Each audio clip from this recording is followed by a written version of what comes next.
You spent your last $8 on a man you didn't even know. Her neighbor's voice cracked with something between disbelief and contempt. Sienna, that money was for Maya's breakfast. I know what it was for, Sienna said quietly. Then why? Because he was dying on the ground and nobody stopped. Not one person. She looked up and her eyes weren't apologetic. They were steady. I couldn't walk past that. I don't know how to walk past that. What happened next would change everything she thought she understood about kindness, about danger, and about what it means to be truly seen. If this story moves you, please subscribe to our channel and follow along until the very end. And drop a comment telling us what city you're watching from.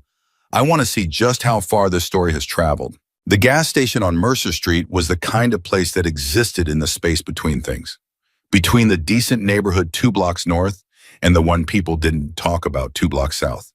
Between the bright fluorescent wash of the canopy lights and the dark beyond the lot's edge, where the street lamps had been burned out for 3 months and nobody had come to fix them. It was the kind of place you move through fast, head down, keys in hand, because lingering there felt like an invitation to something you didn't want. Sienna Clark had been moving through fast her entire adult life. She was 31 years old and she had been moving fast since she was 19 when the world handed her a situation she hadn't asked for and no map to navigate it. She had Maya at 19, not a tragedy she would tell anyone who dared imply otherwise, but a recalibration. A sudden, terrifying, clarifying recalibration of every priority she would ever have for the rest of her life. Maya was 12 now, and she was the reason Sienna was on Mercer Street at 11:40 at night, with a purse containing exactly $8.14, 2 bus transfer tickets, and a cell phone with a cracked screen she'd been meaning to fix since January. The morning shift at Harlan's Diner started at 5:30.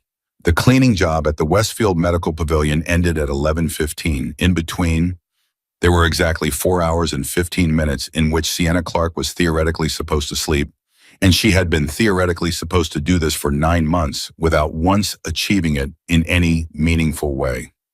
Sleep had become something that happened to her in fragments: 20 minutes on the bus, 40 minutes before Maya's alarm went off for school, an hour on Sunday mornings, when Mrs. Delgado from downstairs would come up and sit with Maya so Sienna could close her eyes. She was tired in a way that had stopped being describable about 6 months ago. But she was moving. She was always moving. The $8 was the problem. Or rather, the $8 was the sum total of what stood between Maya's breakfast tomorrow and nothing. Sienna had miscalculated this week, a mistake she almost never made because she couldn't afford to make it. But the bus fare had gone up on Monday, and she hadn't known until she was already standing at the stop and the extra $1.50 had come out of somewhere, and the somewhere turned out to be her food buffer. She'd been planning to stop at the 24-hour corner store on Mercer, the one that still sold individual eggs and single-serving oatmeal packets at prices that were technically robbery, but were convenient enough to justify at midnight, and she was going to buy Maya's breakfast and her own coffee for tomorrow morning, and she'd worked out that she could do it for $7 and change if she didn't get the orange juice. She was walking through the gas station lot because it was a shortcut, 45 seconds off the walk. When you were this tired, 45 seconds was not nothing. That was when she saw him. He was on the ground beside a motorcycle that was leaning against the side wall of the station, away from the pumps where the light got weak and uncertain. At first, her brain registered him as a pile of something, a jacket, maybe thrown over a bag. Her brain wanted him to be a pile of something because a pile of something was not her problem, and she needed to not have any more problems tonight.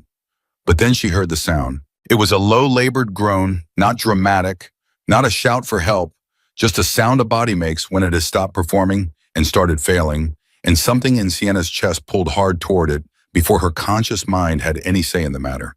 She stopped walking. He was a big man, somewhere around 50, she guessed, though it was hard to tell from where she was standing. Heavy through the shoulders, which made it stranger that he looked so reduced down there on the ground, so diminished. He was wearing a black leather vest over a dark t-shirt, and even in the poor light, she could see the patches on the back white background, red lettering, an image she didn't need to read clearly to recognize. His gray hair was slicked back from his face, and his beard was neatly trimmed even now, which struck her for some reason as deeply human, the fact that someone had taken care with their appearance and then ended up like this. His arms were heavily tattooed. His hands were clutching at his chest. Hey, Sienna said, and she was surprised by how firm her own voice came out. Hey, can you hear me? The groans shifted. His eyes opened, dark eyes she saw scanning upward until they found her face. His lips moved. What's wrong? She said. What's happening? Heart, he managed. The word came out shredded. Your heart. She was already moving toward him, already crouching down, her bag dropping from her shoulder. Okay. Okay, are you on any medications? Do you have anything on you? His hand moved weakly toward his vest pocket. She reached in without asking permission and found a prescription bottle. She couldn't read the label in the light, but she could feel the pills inside. Is this for your heart? He managed something that might have been a nod. She didn't have water. She looked around. The gas station attendant was visible through the window, a young man, teenager probably, who was staring at his phone and had not looked up. I need to get you water, she said. She put her hand on his arm just briefly, just enough to mean something. Stay awake, I'm coming back. Stay awake. She crossed to the pump nearest the door, and there was a plastic cup someone had left on top of it, still holding a few fingers of flat soda. She grabbed it, dumped it, went inside. I need water, she said to the attendant, loud enough that he startled and looked up. Bottle of water, fast. There's a man outside having a cardiac event. The attendant blinked at her. A what? Heart attack. She was already at the refrigerator case. She grabbed the water and a small bottle of aspirin. She knew about aspirin. She had read something aspirin was what you gave, and she brought them to the counter, and the total came to $6.72. And she put her $8 on the counter without thinking about it, without doing the math, without asking herself whether this was the right decision. The right decision registered somewhere in her body before her brain caught up. She just did it. She was already moving back outside before the change hit her palm. He was still conscious, barely, but still there. Okay, she said, crouching beside him again, her voice steady and low, the way she talked to Maya when Maya was scared and Sienna needed her to stay calm. I've got water and aspirin. Aspirin's good for heart attacks. Okay, I need you to chew one. Can you do that for me? She helped him get the tablet between his lips. She helped him drink. His hands were shaking badly, and she cupped her hands around his to steady the water bottle. And she did not think about the money she'd just spent or the breakfast she'd just not bought. She thought about keeping him conscious. She thought about the sound his breathing was making. She called 911. I'm at the Mercer Street gas station, the one at the corner of Mercer and Hallowell. I have a man here, 50s. I think he's having a cardiac episode. He's conscious, but barely. Please come fast. The dispatcher asked her standard questions, and she answered them all, her hand still resting on the man's arm, her voice not wavering. She had not known until that moment how good she was at staying calm in crises. It was probably the exhaustion, she thought, when you were running on fumes. There simply wasn't the energy left for panic. While she waited for the ambulance, while she kept talking to him in that low, steady voice, she became aware of something. The gas station was not empty. There were two other cars at the pumps. There was a man in a truck on the far side of the lot who had been there when she walked in. There was the attendant inside who was now watching through the window. Not one of them had come over. Not one of them had stopped. She absorbed this fact quietly, without making much of it, the way she absorbed a lot of facts about the world.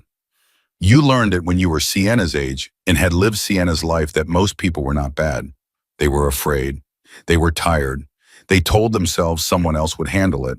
They found reasons why stepping forward wasn't their responsibility. And those reasons were usually convincing, because the mind was very good at constructing convincing reasons when it wanted to protect itself. She had almost done the same thing. She had almost kept walking. She looked down at the man and watched his breathing slow and steady, slightly, the aspirin doing something, the water helping. His eyes were still open. He was watching her face. Help's coming, she told him. You're gonna be okay.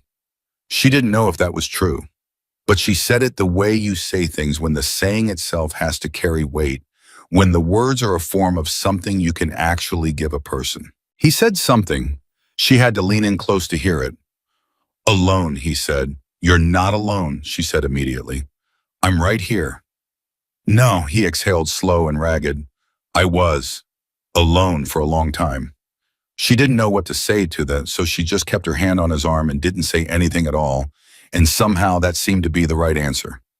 The ambulance took 11 minutes. 11 minutes that she sat on the concrete of a gas station lot in the middle of the night with a stranger who might be dying, and the world went on around her as if nothing unusual was happening. The truck on the far side of the lot pulled away while she was still on the phone with the dispatcher. The attendant went back to his phone. A woman came to the pump closest to them, looked over and looked away quickly, and paid at the pump without going inside. 11 minutes, and then the lights were there and the paramedics were there and they were asking her questions, and she was answering them. And somewhere in the middle of all of it, the man's hand found hers and gripped it harder than she'd expected for a man who just looked about to lose consciousness. And then he was on the gurney, and they were asking her to step back. She stepped back. She stood there in the lot with $1.42 in her hand, the change from the $8, and she watched the ambulance pull away with its lights going. And she was aware in a distant way that she had no idea who that man was, had never asked his name, didn't know if he would survive the night, and had just spent the money that was supposed to feed her daughter breakfast tomorrow.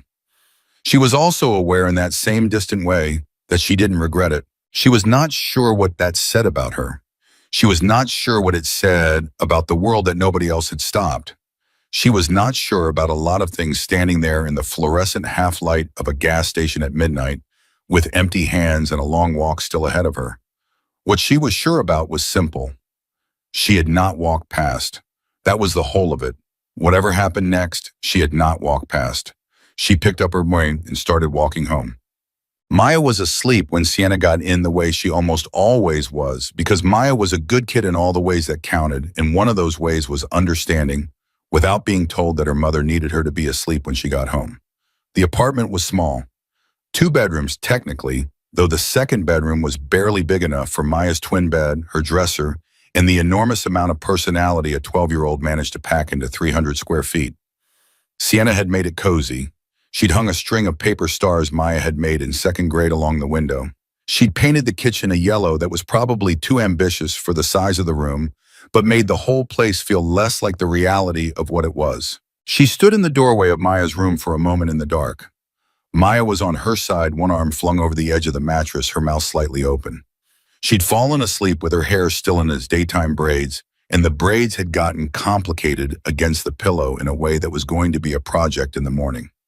Sienna thought about breakfast. She had $1.42 in a corner store 3 blocks away that sold individual eggs for 75 cents each.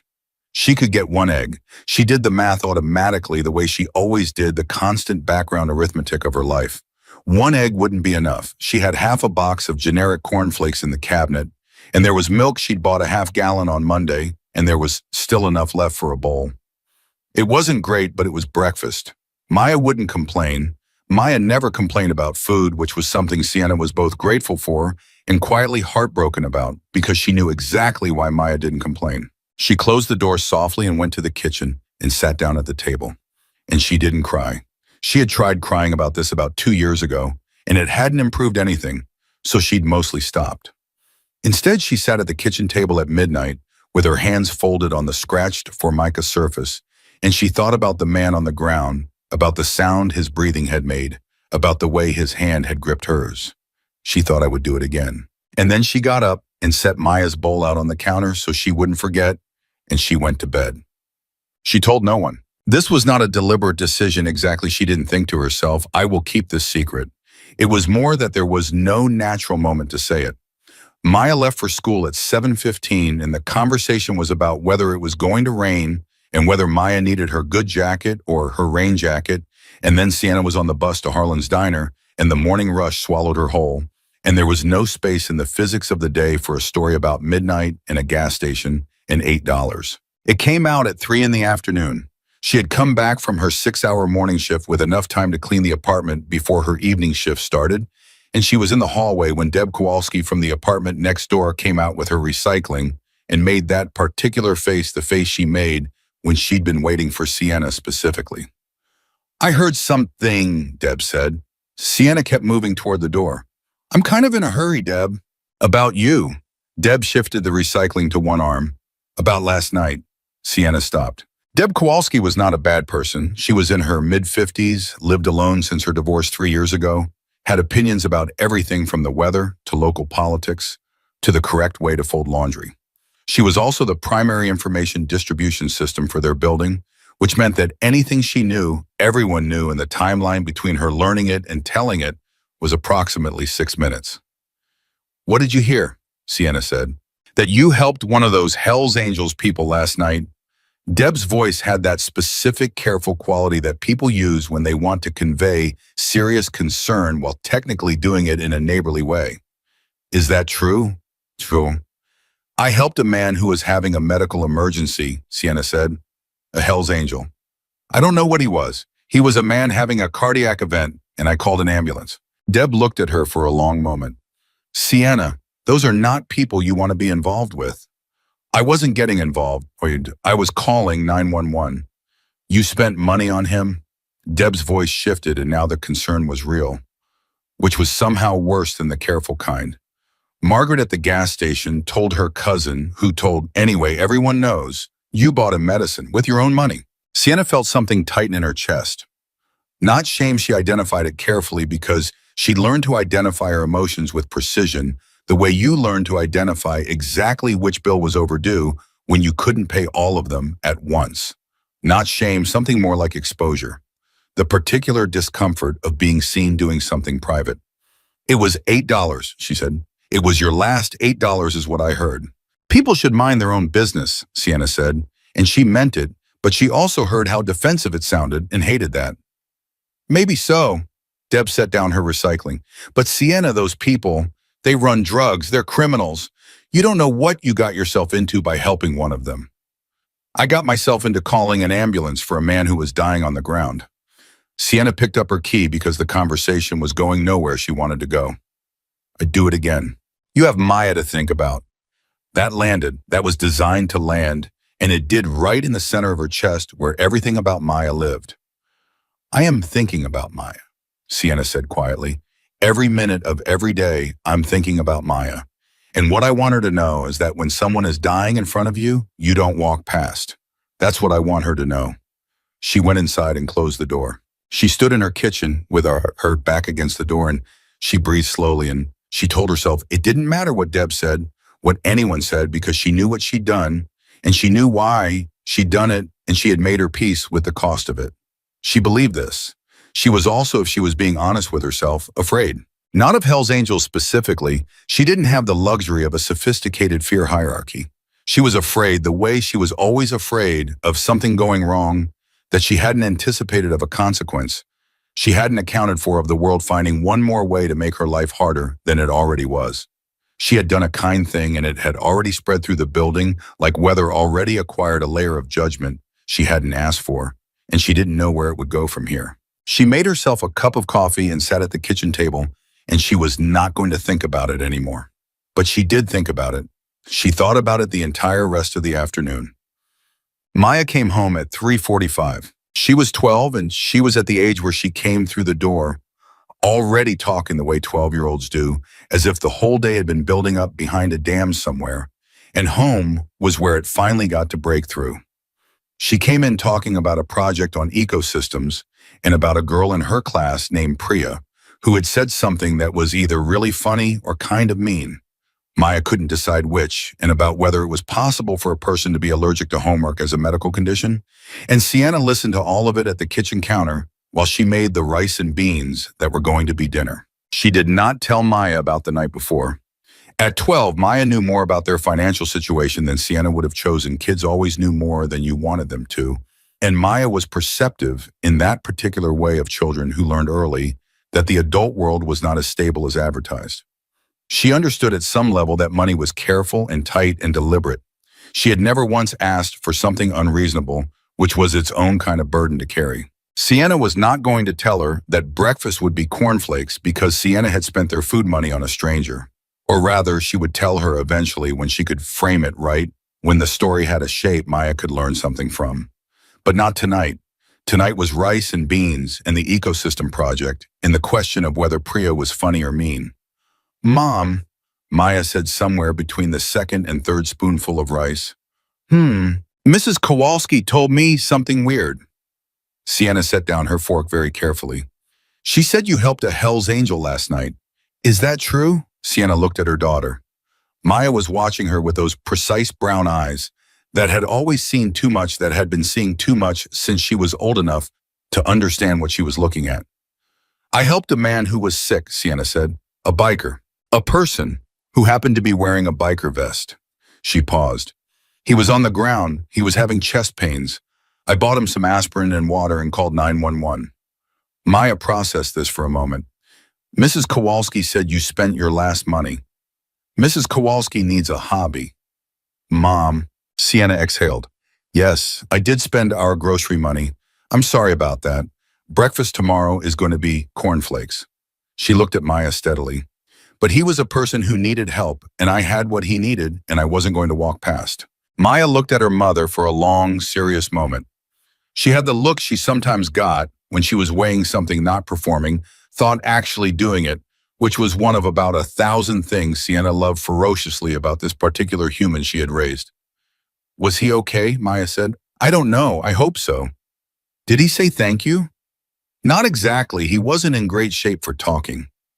She thought of his hand on hers. He told me he'd been alone for a long time. Maya was quiet for a moment. That's sad, she said.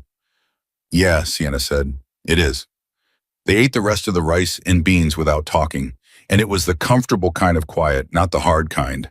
And when Maya went to do her homework, Sienna stood at the window for a moment and thought about the man on the ground and wondered if he was alive.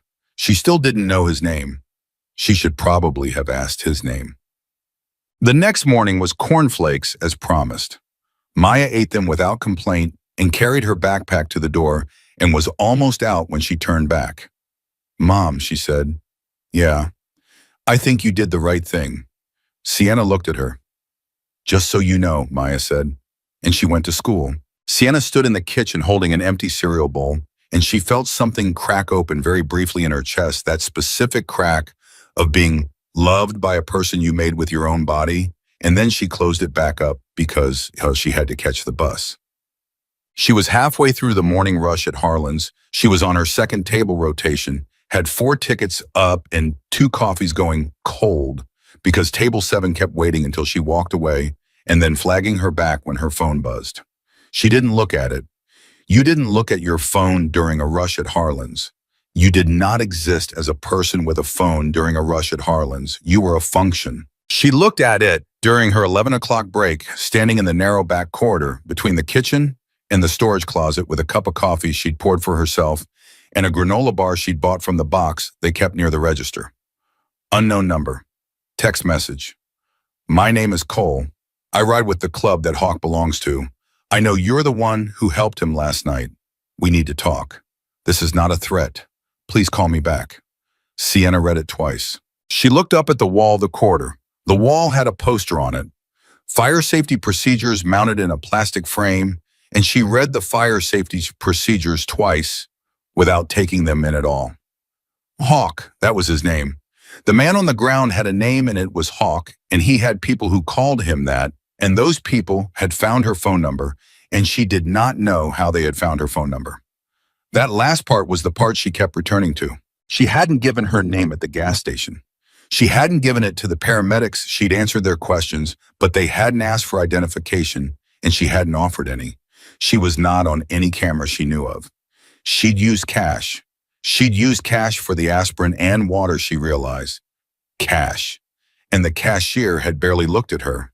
And yet here was a text on her phone from a person named Cole who knew she was the one who helped and who had her number. She didn't call back. She went back to her tables, but the text was there like a stone in her shoe, present in every step of the next 2 hours. It was there when she cleared table 7 and smiled at the couple there and refilled their coffee.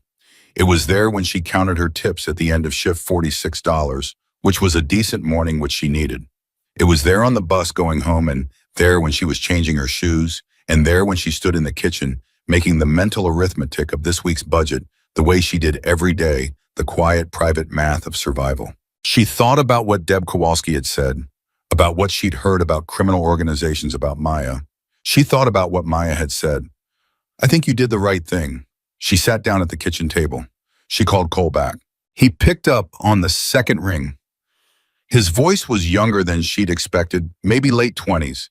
And there was something careful in it, something that was trying to be non-threatening and not entirely succeeding because the effort itself was a little too visible. "Miss Clark," he said. "How do you have my number?" Sienna said. She didn't say hello. She asked the question that had been in her shoe for 2 hours. A pause. There was a security camera at the station, not the gas station across the street. We have people who know how to find things when they need to. That doesn't entirely make me feel better. No, Cole said. I said, I get that. I'm sorry. I don't know how else to say this except directly Hawk is alive. He had a heart attack, and they got him in time, and he's going to recover. And what you did buying that aspirin, staying with him, calling 911, the doctors said it made a real difference. He could have been down much longer. He could have... He stopped. He's alive because you didn't walk past him. Sienna was quiet. He wants to thank you, Cole said. We all want to thank you. We'd like you to come meet us. Neutral ground, a diner, a coffee shop, wherever you're comfortable. Just to say thank you properly. I don't need to be thanked, Sienna said. I know you don't need it, Cole said, but Hawk does. He needs to give it. Another pause. He's not great with things being unfinished. It's just how he is. Sienna thought about the hand gripping hers, about the word alone coming out of him like it cost something to say. Where, she said. The moment she said it, she felt the shift, that specific quality of a decision that has already moved you forward, whether you're ready for it or not. She had felt it before, standing at the gas station counter with $8 and a bottle of aspirin and a man dying outside on the ground. She had felt it at 19, holding a positive test and understanding that her life had just changed irrevocably. She recognized the feeling by now. She knew what it meant. It meant something was ending and something else was starting, and the two things were happening in the same moment, and there was nothing to do but keep moving forward because that was what she did. She had always kept moving forward. She wrote down the address Cole gave her, folded the paper, and put it in her pocket. She sat at the kitchen table in the apartment she had made as warm as she could on the income she had, and she looked at the yellow kitchen walls and the string of paper stars visible through the doorway in the $1 bill. And change that was what remained of her week's spending money. And she thought about what it meant to have done a thing you couldn't take back and whether you'd want to. She didn't want to. She still didn't regret it, but she was afraid. She was afraid in the specific way of a woman who has learned that the world does not protect people like her from the consequences of their own goodness, that compassion does not come with insurance, that doing the right thing and being protected from the fallout of doing the right thing are two entirely separate transactions, and you don't always get both. She had done the right thing. What came next, she couldn't control. She had never been able to control what came next. She had only ever been able to control what she did when it got there. She folded her hands on the table. She breathed. She thought about Maya saying, I think you did the right thing, and the way her voice had been so steady when she said it so clear, like she'd thought about it and arrived somewhere solid. That was 12 years of watching her mother make decisions, Sienna thought. That certainty in her voice was 12 years of watching someone who didn't walk past. She was not going to start now. She looked at the address on the paper. Tomorrow she would meet them. Whatever that meant, whatever that cost, whatever the world decided to do with a woman who had spent her last $8 on a stranger's life, she would meet them. And she would find out who Hawk really was. The diner Cole had suggested was called Patty's, and it was the kind of place that had been on the same corner since 1987 and intended to stay there until the building fell down around it. Sienna had passed it 100 times. She had never been inside because it was 3 blocks off her regular route, and 3 blocks when you were mapping every minute of your day was a real distance. She arrived 7 minutes early because she was always early to things that made her nervous. And being early gave her the illusion of control, which was sometimes the only kind available. Cole was already there. He was younger than his voice had suggested, maybe 25, maybe a little older, with the kind of face that was still figuring out what it was going to settle into. He had a leather vest on, but it was open over a plain gray t-shirt, and he was sitting in a booth by the window with his hands wrapped around a coffee cup, and he looked up when she came in with an expression that was somewhere between relief and carefully managed anxiety. Ms. Clark, he said, and started to stand. Sienna, she said, sit down, please. He sat. She slid into the booth across from him, and the waitress came, and she ordered coffee because it was $2.35, and she had exactly $14 until Friday, and she had already done the math. Thank you for coming, Cole said. You said it wasn't a threat, Sienna said. I decided to believe you. He almost smiled. That's fair. How is he, Hawk? Cole's hands tightened slightly on his cup. He's stable. They're keeping him for another day or two. Doctors are saying if you hadn't given him the aspirin when you did, if you hadn't called when you did. He stopped and looked at his coffee. They said there was a window, and you kept him in it. Sienna nodded. She didn't say anything. He wants to see you, Cole said. You mentioned that. I know, he exhaled. I'm going to say something and I want you to hear it the way it's meant, which is respectful. Okay, not everybody would have stopped. Most people, when they see the vest, when they see the patches, they cross the street. They look the other way. They tell themselves it's not their problem. He looked up at her. You didn't do that. I saw a man on the ground, Sienna said. I know, that's exactly what I mean. The coffee came and she wrapped both hands around it, the way she did in the morning when the apartment was still cold out of habit, out of something that was almost comfort. Cole, she said, I need to ask you something and I need you to be straight with me. Okay. My neighbor told me I should be afraid. She told me I got myself involved in something I don't understand, and that people like, she stopped, chose her words, that people in your organization are dangerous, that coming here is a mistake. Cole didn't look away. He didn't get defensive. He just looked at her steadily, the way people look when they've heard a version of this before and have decided the only honest response to it is honesty. Some of what your neighbor thinks is probably true, he said, and some of it is a story people tell because it's easier than knowing the real one. He paused. Hawk is not what people think he is. That's all I can tell you right now, because the rest of it is his to tell. What does he want from me? She said. Nothing, Cole said. Genuinely. He wants to thank you. He wants to look the person in the eye who sat with him on the ground when he was dying, and he wants to say thank you to her face. That's it. Sienna looked at him for a long moment. When she said, tomorrow, if you're willing, she thought of Maya at the breakfast table that morning, eating cornflakes and reading the back of the cereal box the way she always did, as if the nutrition facts were literature. She thought of the $1.42. She thought about what Deb Kowalski had said and what Maya had said and the difference between them.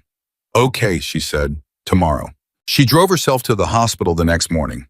She didn't tell anyone where she was going. She told Maya she had an errand before her shift, which was technically true in the way that the true things you don't fully explain are still technically true.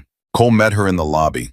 He walked her up and she noticed that people looked at him in the elevator, the way people looked at anyone in a leather vest with patches, and she watched their faces do that thing, the quick assessment, the recalibration, the decision to stare at the door instead. Cole didn't seem to notice, or had noticed so many times it had become part of the weather of his life. Hawk was in a private room at the end of a corridor. He looked different in a hospital bed than he had on the ground. Larger somehow and smaller at the same time, larger because he was clearly a physically substantial man, even diminished smaller because the machines and the gown and the overhead lights stripped away whatever it was that had made him in the dark of the gas station lot feel like something you needed to approach carefully. His gray hair was loose now, and his beard was the same neat trim she'd registered in the dark. His arms on top of the blanket were heavily tattooed from wrist to shoulder, and the tattoos were detailed enough that she caught herself looking at them before she remembered it was rude to stare. He was watching her when she looked up. You're smaller than I thought, he said. His voice was ragged still, but it had weight in it that the ground version hadn't. You were mostly unconscious, Sienna said. Your perception was off. Something moved in his face that might have been a smile. Sit down, he said. She sat in the chair by the bed. Cole stayed near the door, giving them space without leaving, which she appreciated more than she expected to. I've been trying to figure out how to say this since yesterday, Hawk said. He looked at the ceiling for a moment, then back at her. I'm not good at it, asking for help, saying thank you, any of it. I've been running my own life since I was 17 years old, and somewhere in there, I convinced myself that needing anything from anybody was a kind of weakness. That sounds exhausting, Sienna said. He looked at her with an expression that was sharp for a man who'd had a heart attack 2 days ago. David, he said, you're very direct. I work doubles 6 days a week, Sienna said. I don't have time to be indirect. He was quiet for a moment. Then thank you for not walking past. You don't need to. I know I don't need to, I want to. His voice shifted, not harder exactly, but more deliberate, like he was picking up something he'd set down carefully. I was on the ground for Cole. How long before she got there? We don't know exactly, Cole said from the door. The camera catches her going in at 11:41. Looks like you were down before that. So I was down at least 10-15 minutes before you got there, Hawk said. The other people in the lot didn't stop, Sienna said. It wasn't an accusation. It was just a fact. No, Hawk said. They didn't. He looked at his hands on the blanket. I'm aware of what people see when they look at this vest. I've been aware of it for 30 years. Sometimes it's useful. Sometimes, he stopped. Sometimes you end up alone on a concrete lot at midnight, wondering if the thing you built to protect yourself has also built a wall you can't get people to cross. Sienna said nothing, but she heard it, really heard it, the specific loneliness in it, the kind that lives inside people who seem too large or too formidable or too other for ordinary compassion to find them. You crossed it, he said. I saw a person, Sienna said. That's all. He looked at her for a long moment. Cole told me about the money. Cole told me a lot of things, Sienna said and glanced at Cole, who had the grace to look slightly abashed. Your last $8, Hawk said. It's fine. It's not fine. It's fine, she said again firmly. I made a choice with my money. That's my business. You have a daughter, he said. She went very still. The stillness that wasn't peace, but its opposite. The stillness of a woman who has learned to be very careful when her daughter enters a conversation unexpectedly. How do you know that, she said. Hawk said. The camera across the street, Cole said from the door, and he sounded like he knew this was the part he'd have to answer for. Your address came up in the building directory. Your name's on the lease. There are photos. Stop, Sienna said. The word came out quiet and absolute, not angry, not frightened, just finished. You looked up my address, she said. Yes, Cole said. You looked up my name. You looked at photos of me, photos that included my daughter. Yes. And then you texted my personal phone number telling me it wasn't a threat. The room was very quiet. Cole had the decency to not try to defend it. Hawk had the decency to not look away from her face. You're right to be angry, Hawk said. I'm not angry, Sienna said. I'm deciding. She looked at him. I'm deciding whether to stand up and leave and consider this whole thing done. Because I helped you and I'm glad you're alive, but I am a single mother and I do not know you. And the fact that you can find my name and address and photographs of my child in the amount of time it took me to get from that gas station to my apartment is not information that makes me feel safe. No, Hawk said. It wouldn't. So tell me, she said, why I should stay in this chair. Hawk was quiet for a long moment, long enough that she heard one of the machines beep once the sound of the corridor outside someone laughing far away. Because I'm going to tell you something that almost nobody knows, he said, and because you deserve to know it, since you're the one who made sure I'd still be alive to tell it. She looked at him. She did not stand up. Talk, she said. What Hawk told her took almost 40 minutes. He told it the way men tell things they don't have practice telling in pieces, with silences between them, circling around the center of it before coming in. She didn't rush him. She sat in the chair by his hospital bed, and she drank the bad hospital coffee that Cole had brought her without asking. And she listened. He told her his name was Robert Hawkins, that everyone had called him Hawk since his early 20s, that he'd started writing when he was 19 and found the club when he was 23, and that for a long time that was his whole world, the road to brotherhood, the specific freedom of a life lived in motion, accountable to nothing and no one. Then he told her about Lily. His daughter had been born when he was 28. Her mother, a woman named Patricia, who he'd loved badly and too late, who deserved better than he'd known how to give, had left when Lily was 4. He hadn't been the father he should have been. He told this part without excuses, without self-pity, just the plain accounting of a man who understood his failures and had stopped trying to dress them up. Lily had grown up mostly without him, and then when she was 16, she'd gotten sick. He said the word leukemia in the flat, deliberate way of someone who has said it so many times it has lost its power to destroy him, but only barely. He had shown up. That was what he said. He had finally catastrophically late shown up. He'd been at the hospital for 8 months, and in those 8 months, he had seen things that had changed the geography of what he thought he was. He had seen families in the waiting room who couldn't afford parking. He had seen a mother eating crackers from a vending machine because she couldn't leave the floor to get real food. He had seen a man sleeping in a chair for 3 days because there was no one else to be there and no money for a hotel. He had seen in the brutal fluorescent clarity of a pediatric oncology ward exactly what it looked like when the world abandoned people. Lily had died at 17, 11 years ago now. He said this part the quietest. And then he had gone back to the road and ridden for a year without purpose. And one night he had pulled over at a rest stop and sat on his bike in the dark and asked himself what Lily would want the rest of his life to look like. He said the answer had been immediate and completely obvious, and it had felt like hearing her voice. He told Sienna about Lily's legacy. He told it carefully the way you tell something you've learned to be careful with. A network, that was the word he used, because charity sounded like something else, sounded like something with a website and a gala dinner, and Lily's legacy was neither. It was a network of people, many of them writers spread across 11 states, who quietly found families in crisis, families like the ones he'd seen in that hospital corridor, and who helped them.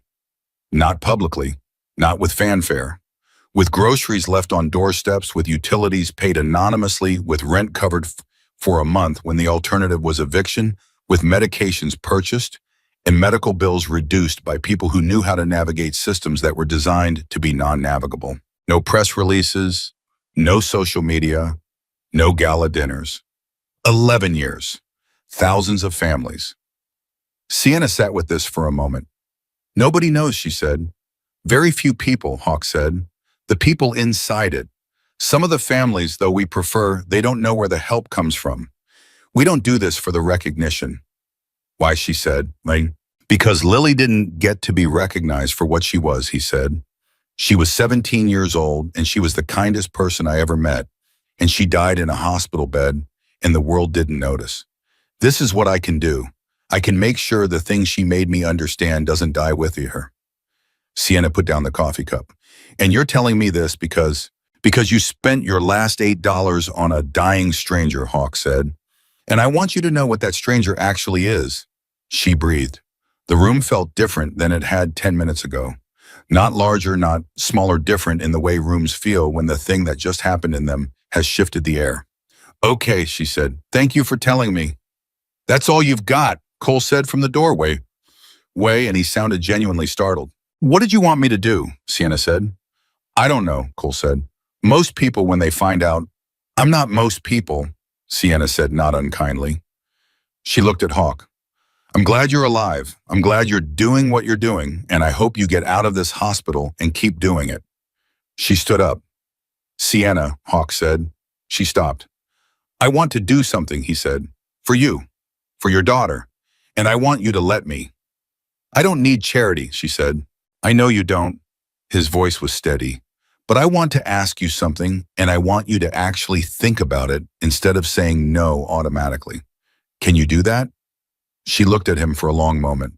I'll think about it, she said. That's all I'm asking. She picked up her bag and walked to the door, and Cole stepped aside to let her through, and she was in the corridor and moving before she let herself feel the weight of what had just happened in that room.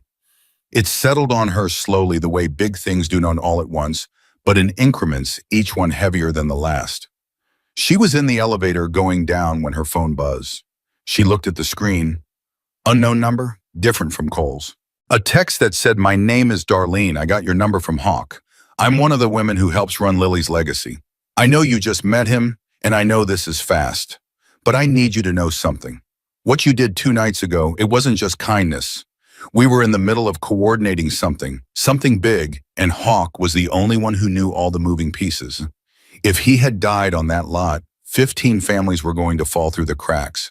15 families who'd been waiting months for help. You saved him. You saved them. I thought you should know that.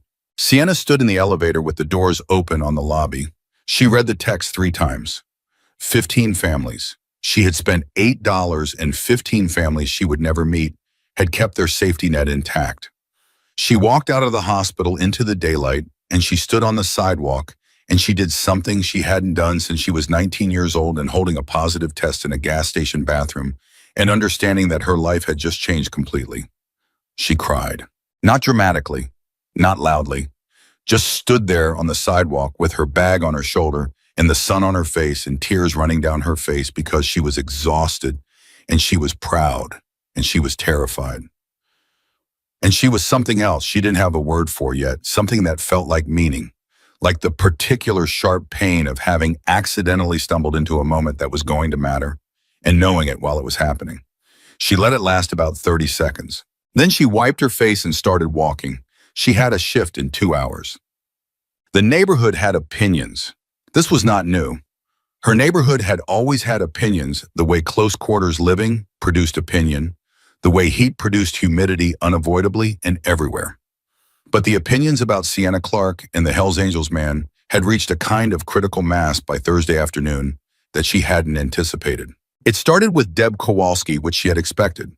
But Deb had apparently told Margaret from the third floor, and Margaret had told her sister, and her sister knew the Pattersons from across the street, who ran the informal neighborhood association that had been operating out of the Pattersons' living room for 15 years and wielded approximately as much social authority as any government body within a 6-block radius. By Thursday afternoon, 3 separate people had found reasons to knock on Sienna's door. The first was Mr. Patterson himself, who arrived at 4:15 in a button-down shirt that suggested formality was intended, and who stood in her doorway with his hands in his pockets and said in his most carefully reasonable voice that the neighborhood had concerns. "What kind of concerns?" Sienna said. "About association," he said. "About what it means for the street, for property values, for..." "Property values," she repeated. "People notice things," he said. "When someone in the building is seen to be what Mr. Patterson friendly," he said, and she could hear him picking the word carefully, with certain organizations. "I called an ambulance for a man who was dying," Sienna said. "I understand that. And that was," he chose his next word even more carefully, "compassionate. But there's a difference between a compassionate act in the moment and ongoing is, he was a dying man and I called an ambulance," Sienna said again, the same words, the same tone, because she had found that repetition was its own kind of answer when the thing being said didn't require elaboration. "I'll let you know if I do anything different." She closed the door. The second visitor was a woman named Rhonda, from 2 buildings down, who came with genuine worry rather than social management, and who stood in the doorway and said quietly, "Sienna, I'm not judging you, but these are not people you want attached to your name when Maya goes to register for high school next year. I'm just saying, people have long memories." This one was harder to dismiss because Rhonda was kind, and Rhonda was right that the world was not fair in exactly this way, that a choice made with a clean conscience could still leave a stain on a reputation, especially for a woman who looked like Sienna and lived where Sienna lived and had the margin for error that Sienna had. "Thank you, Rhonda," she said. "I mean that." "Just be careful," Rhonda said. The third visitor was a man named Terrence from across the alley who did not knock, but who intercepted her on her way to the bus the next morning with the specific energy of someone who had been waiting and had worked himself up for it. "You know what they are," he said, falling into step beside her. "Don't let anyone tell you different. Those vest people, they run drugs, they run money, they have people who do things. And you are walking around with your name in their phone." "My name is in a lot of people's phones," Sienna said. She did not slow down. "That's different, and you know it. Terrence."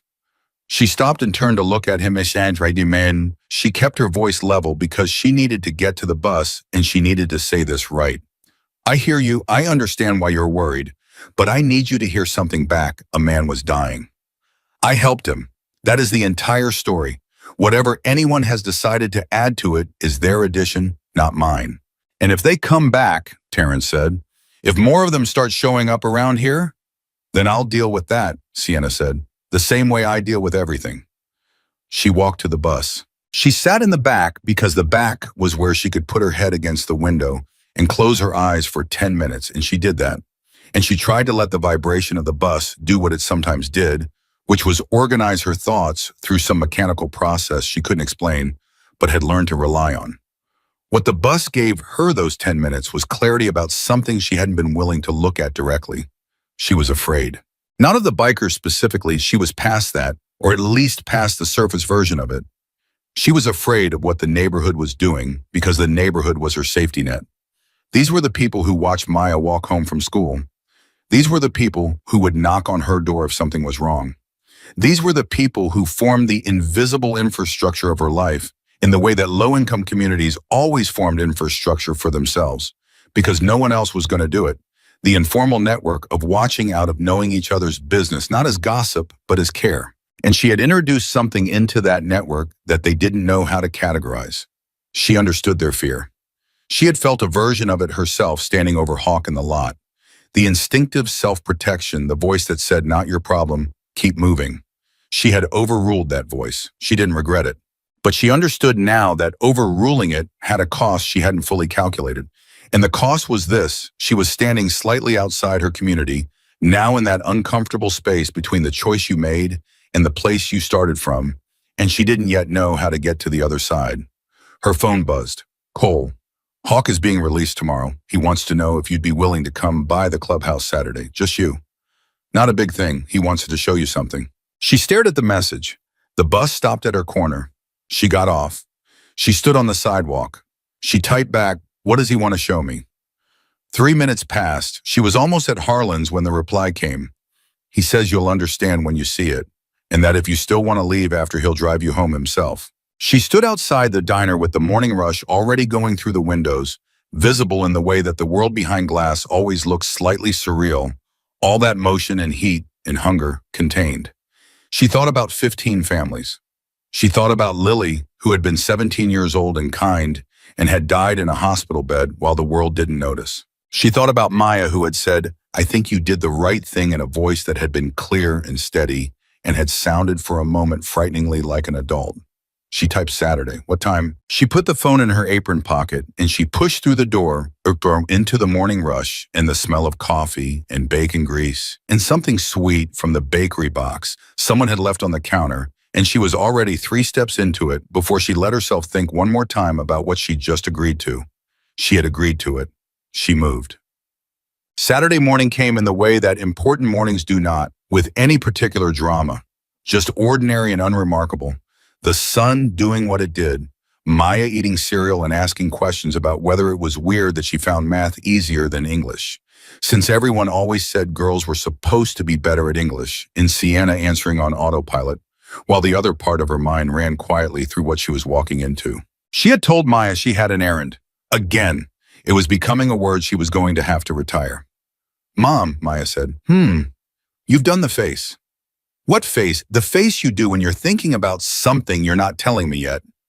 Sienna looked at her daughter, 12 years old, seeing things that hadn't been named. "I'm going to meet the man I helped," she said. "Hawk, the man from the gas station." Maya stopped chewing. "The Hells Angels man?" "Yes." "Why?" "Because he asked me to, and because I think there's more to him than his vest." Maya thought about this with the thoroughness she applied to things. "Is it safe?" "I believe so," Sienna said. "Yes." "Are you sure, or do you believe so?" "Maya, those are different things, Mom." "I believe so," Sienna said again, "and I'm going to trust that." Maya looked at her for a long moment, and then she went back to her cereal, and after a moment she said, "Okay." Just that. Okay. The clubhouse was on the east side of town in an industrial area she didn't know well, in a building that from the outside looked like a heavy-duty auto shop, which Cole had told her it partly was. She rode the bus for 40 minutes, which gave her time to think, and which she used instead to look out the window and not think, because she had found that sometimes the best preparation for something unknown was to arrive at it as empty as possible. Cole met her outside. He looked less careful than he had at the diner, more comfortable in his own context, which she understood everyone was a different version of themselves in the place where they belonged. "Hawk's inside," he said. "There are a few other people, but it's not," he searched for the word, "intimidating. They know who you are. They're not going to be weird about it." "What would weird look like?" Sienna said. "Grateful," Cole said, very loudly. He led her inside. There were 7 people in the main room. 4 men, 3 women, all in the same vest.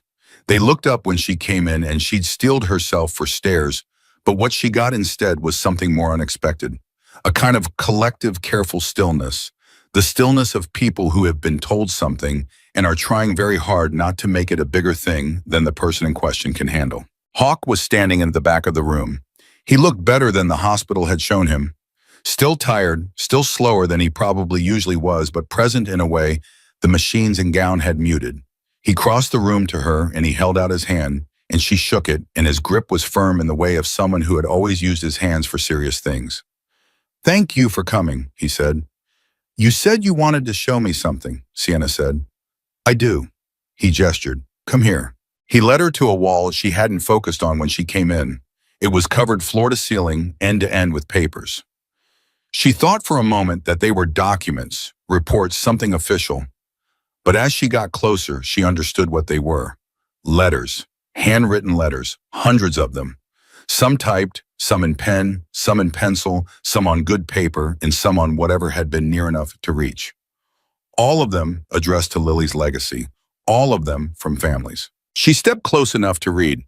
"You paid our electric bill in January, and my kids were able to stay warm. And I don't know who you are, but I need you to know you saved us. My daughter was going to have to drop out of community college because we couldn't cover the gap in her financial aid. Someone mailed us a money order with no return address, and now she's still enrolled. I cry about it every time I think about it. We didn't have food for 3 days. There was a box on our porch when we got home from trying to figure out what to do. I still don't know how you knew." Sienna stood in front of this wall and she read. She read for a long time. Nobody spoke.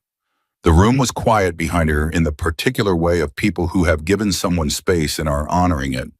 When she turned around, Hawk was watching her. 11 years, he said. 11 years, she said. "This is what you kept alive," he said, "when you stopped." She looked back at the wall, at the letters, at the hundreds of voices that had needed to write something down because the help had been real enough and important enough that they needed it to exist outside of themselves on paper and words. "How many people know you do this?" she said. "In the club, everyone in this room and a few others. Outside it," he shrugged one shoulder. "Almost no one. Why are you keeping it secret?" "Because the moment it becomes a story," Hawk said, "it becomes about us, and it's not about us, it's about them." He nodded at the wall. "The moment we start getting credit for it, we start doing it for the credit, even if we don't mean to. I've watched that happen to other organizations. I'm not letting it happen to this one." Sienna was quiet. "You run 2 jobs, Hawk said, and it wasn't a question. "Yes." "6 days a week?" "Yes." "You've been doing it for a while," she said. "And you still stopped," he said. "On the worst night you'd had in that while with your last $8, and you still stopped." "It's not," she started. "I know it's not something you want talked about," he said. "I know you think you just did what anyone would do, but I've been on that ground, and I know what I counted how many people walked past, and I know you were the one who didn't, and I know what that cost you, and I think you should know what it bought." He looked at the wall, then back at her. 15 families, Sienna, 15 who were waiting. She breathed. She wanted to say something that was equal to the moment, and she couldn't find it. She looked at the wall of letters, at the handwriting of strangers who had been in the dark, and found a light they didn't expect. And she thought about cornflakes and a cracked phone screen, and $1.42, and the particular arithmetic of a life lived in the margins. She thought, "I know what it is to need something." She thought, "I know exactly what these letters mean."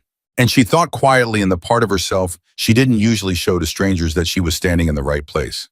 That whatever was coming next, whatever Hawk was going to ask her, whatever the neighborhood was going to decide, whatever the shape of the next thing turned out to be, she was standing in the right place. She turned away from the wall. "What did you want to ask me?" she said. Hawk met her eyes. "I want to offer you a job," he said. The room behind her was completely silent. Outside somewhere, a motorcycle started up, one engine, distant, turning over in the morning. Quiet, and it sounded in that moment less like thunder than like something beginning. The job offer sat inside Sienna for the rest of Saturday, like a stone she'd accidentally swallowed. Not painful exactly, but present in every breath, impossible to ignore. Hawk had laid it out simply the way he did most things, without ornamentation or pressure. A coordinator position with Lily's legacy. Part-time to start transitioning to full-time within 60 days if she wanted it. A salary that was, when he said the number, so far above what Harlan's Diner and the Westfield Medical Pavilion combined were paying her that she made him repeat it because she was certain she'd misheard. She had not misheard. That's not a real number for a charity job, she said. We're not a traditional charity, Hawk said. And the work is real, finding families, vetting situations, coordinating, help managing relationships with the people inside the network who can deliver it. It takes someone who understands what need actually looks like from the inside. He looked at her evenly. You understand it. Because I'm poor, she said. Because you're perceptive, he said without flinching at her word. And because you stopped for a dying stranger when nobody else did, which tells me something about how you read a situation. She had not said yes on Saturday. She had said she needed to think, and Hawk had nodded like this was the right answer, and Cole had walked her back to the bus stop, and she had ridden home for 40 minutes with the number in her head and the letters on the wall in her memory and the sound of that single motorcycle turning over in the morning, which she kept hearing even though it was long gone. She had not told Maya about the offer. She had come home and made grilled cheese for dinner because it was Saturday. And grilled cheese was Saturday, one of the small rituals she had built into their life, because rituals were free and stability wasn't. And Maya had talked about a YouTube video she'd seen about deep-sea creatures, and Sienna had listened and laughed in the right places and waited until Maya was in bed before she sat at the kitchen table and let the full weight of it land on her. The number Hawk had named would change things. Not everything, not the fundamental mathematics of being a single mother in a city that was built for people with more, not the cracked phone screen or the tight weeks or the constant background arithmetic. But it would change enough. It would change the quality of the arithmetic. It would change whether she was always playing defense or whether she could sometimes play something else. But the question that kept her up until 2 in the morning was not about the money. The question was, what are you walking into, and do you know enough to walk into it safely? She didn't have an answer by 2. She didn't have one by 3. She fell asleep at the kitchen table and woke up at 5:15 with her face on her arms and the birds already starting outside and Maya's alarm set to go off in an hour, and she made coffee and she thought, I need more information before I can decide anything. And then she thought I should probably go to church. She hadn't been in 4 months, which was about par for someone who works 6 days a week, but the Reverend Gaines at New Hope, he knew her and knew Maya, and had on 2 separate occasions been part of the informal network that had kept their particular corner of the world from falling apart. And he was the kind of man whose opinion she trusted on matters that involved both practical judgment and moral clarity. She went to the 10 o'clock service. She sat in the back. She listened to the sermon, which happened to be about the parable of the Good Samaritan, which felt pointed enough to be almost funny. And after the service, she found Reverend Gaines in the hall. She told him everything. He listened without interrupting, which was one of his gifts, and when she finished, he was quiet for a moment, and then he said, What does your gut tell you? My gut tells me Hawk is exactly what he says he is, Sienna said. And your head? My head says I don't know enough yet. And your heart? She looked at him. My heart keeps going back to the letters, she said. On the bottom of all those letters. Reverend Gaines nodded slowly. Then you already know what you're going to do, he said. You're just still working up to saying it. She went home and called Hawk. I'm not saying yes yet, she said when he picked up. But I want to know more. I want to see more of how this works. I want to meet more of the people in it. Can you do that? Yes, he said, starting whenever you're ready. Monday, she said. Monday. She hung up and sat with the phone in her hand for a moment, and then she put it down and went to start on dinner, and the whole time the thought was running quiet in the back of her mind, like a current something is changing. You can feel it. Something is already different, and you can't go back to before you felt it. She was right. She just didn't know yet how different or how fast. Monday came and went, and then Tuesday, and then a week had passed, and Sienna had spent parts of 4 afternoons with Darlene, the woman from the text who turned out to be a compact, efficient woman in her late 40s, with close-cropped silver hair and reading glasses she wore on a chain, and a mind that moved like a spreadsheet, precise and quick and organized in ways that made Sienna feel simultaneously reassured and slightly inadequate. Darlene ran the operational side of Lily's legacy with the energy of someone who had been doing 2 jobs her entire adult life, which she had. She had worked as a social services case manager for 16 years before joining the network, and she knew every loophole in every system, every form that could be filed, every way that bureaucracy built traps for the people it was theoretically designed to help. She was not soft, but she was not hard either. She was precise, and precision in the face of need was its own kind of love. She showed Sienna how it worked. The network had what Darlene called eyes people in communities who knew how to identify families in genuine crisis without being intrusive about it. Church volunteers, school counselors, ER nurses, utility workers who saw shut-off notices, librarians. Darlene said this with a particular emphasis as if librarians were among the most reliable intelligence networks in the country, which Sienna, who had grown up going to the library when the apartment got too loud, entirely believed. When a family was identified, the information came to Darlene or to one of three other coordinators, and they assessed what was needed, how urgently what could be delivered without wading through systems that might flag the family or compromise their dignity. The last part was the one Darlene seemed to care about most fiercely. People who are in need, she said to Sienna on the second afternoon sitting across from her at the small table in the back office of the clubhouse that served as their workspace, have usually already been made to feel like what they need is somehow their fault. And then the systems that are supposed to help them make them prove it, document it, wait for it, justify it. We don't do that. We figure out what the need is, we meet it, and we're gone. No paperwork, no waiting, no explaining yourself to anyone. How do you fund it? Sienna asked. The club contributes. There are people in the network, business owners mostly, who give regularly and quietly. We have one anonymous donor who has been giving a very significant amount annually for 6 years and who has never once told us their name or asked for anything in return. Darlene's mouth did something that was almost a smile. Hawk thinks it might be a former family we helped who got back on their feet and decided to pay it forward. He has no way of knowing. That's sort of the point. Sienna sat with that for a moment. And my role would be finding families, Darlene said. The way I described working the network, knowing the signs, building relationships with the eyes we have in communities we don't have good coverage in yet. You'd be carrying cases, you'd be coordinating delivery, and you'd be doing what you already know how to do without being trained, which is look at a person or a situation and know in your gut when something is real and when it isn't. You think I can do that? I think you already do it, Darlene said. I think you've been doing it your whole life with no resources and no support and no system behind you. I'm offering you the system. Sienna looked at the table. I still haven't said yes, she said. I know, Darlene said. Take your time.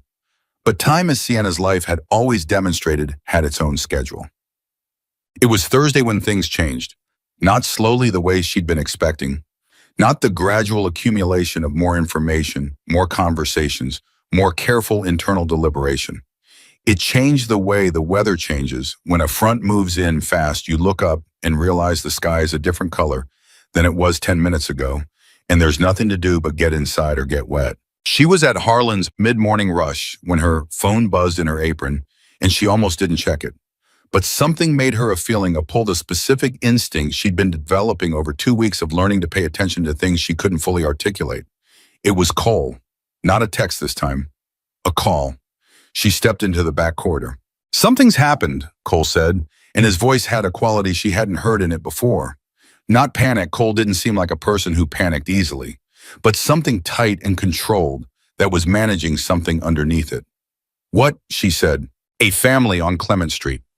Single mother, 3 kids, eldest is disabled, cerebral palsy, wheelchair, requires equipment. Their power got shut off this morning. Temperatures dropping tonight and the kids' medical equipment runs on electricity. We've been trying to work it for 2 days, but there's a backlog at the utility company, and the equipment provider won't authorize a temporary battery solution without a form from the medical supplier. And the medical supplier says it'll take 5 business days. Stop, Sienna said. What's the mother's name? A pause. What? The mother? What's her name, Arthur? Angela Torres. How old are the kids? Eldest is 14, middle is 11, youngest is 7. What's the name of the utility company? Cole told her. She wrote it on her palm with the pen she kept tucked in her apron because the pad was always too slow. I know someone at that company, she said. Not officially. I went to school with a woman who works in their emergency services department. I haven't talked to her in 2 years, but I have her number. You can do that, Cole said. I don't know yet, Sienna said. Give me 45 minutes. She went back to her tables and she worked with one part of her brain for 20 minutes. and finished her section rotation, and then she went to her manager, a tired, decent man named Phil, who had known her for 3 years and who had on 2 separate occasions advanced her a day's wages. When a bill came early and she said, "Phil, I need a 30-minute personal break. It's a family emergency situation, not mine, someone else's." Phil looked at her for a moment and then looked at the clock and then looked at her again. 25 minutes, he said. I can cover your section for 25. Thank you, she said. She went outside and called the number. Her old classmate Vanessa picked up on the fourth ring, and Sienna could hear from the background noise that she was at work, and it wasn't a good time. But Vanessa said, "Sienna Clark, oh my God," in the voice of someone for whom old school contacts arrive like a slightly unexpected gift.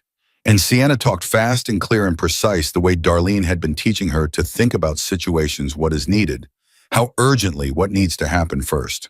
18 minutes later, he'd had a verbal commitment that Angela Torres's power would be restored by end of business that day, classified as a medical emergency, which it technically and legitimately was. She went back inside and picked up her tables. That evening, she called Hawk. "Okay," she said. "Okay," he said. "Yes," she said. "I'll take the job."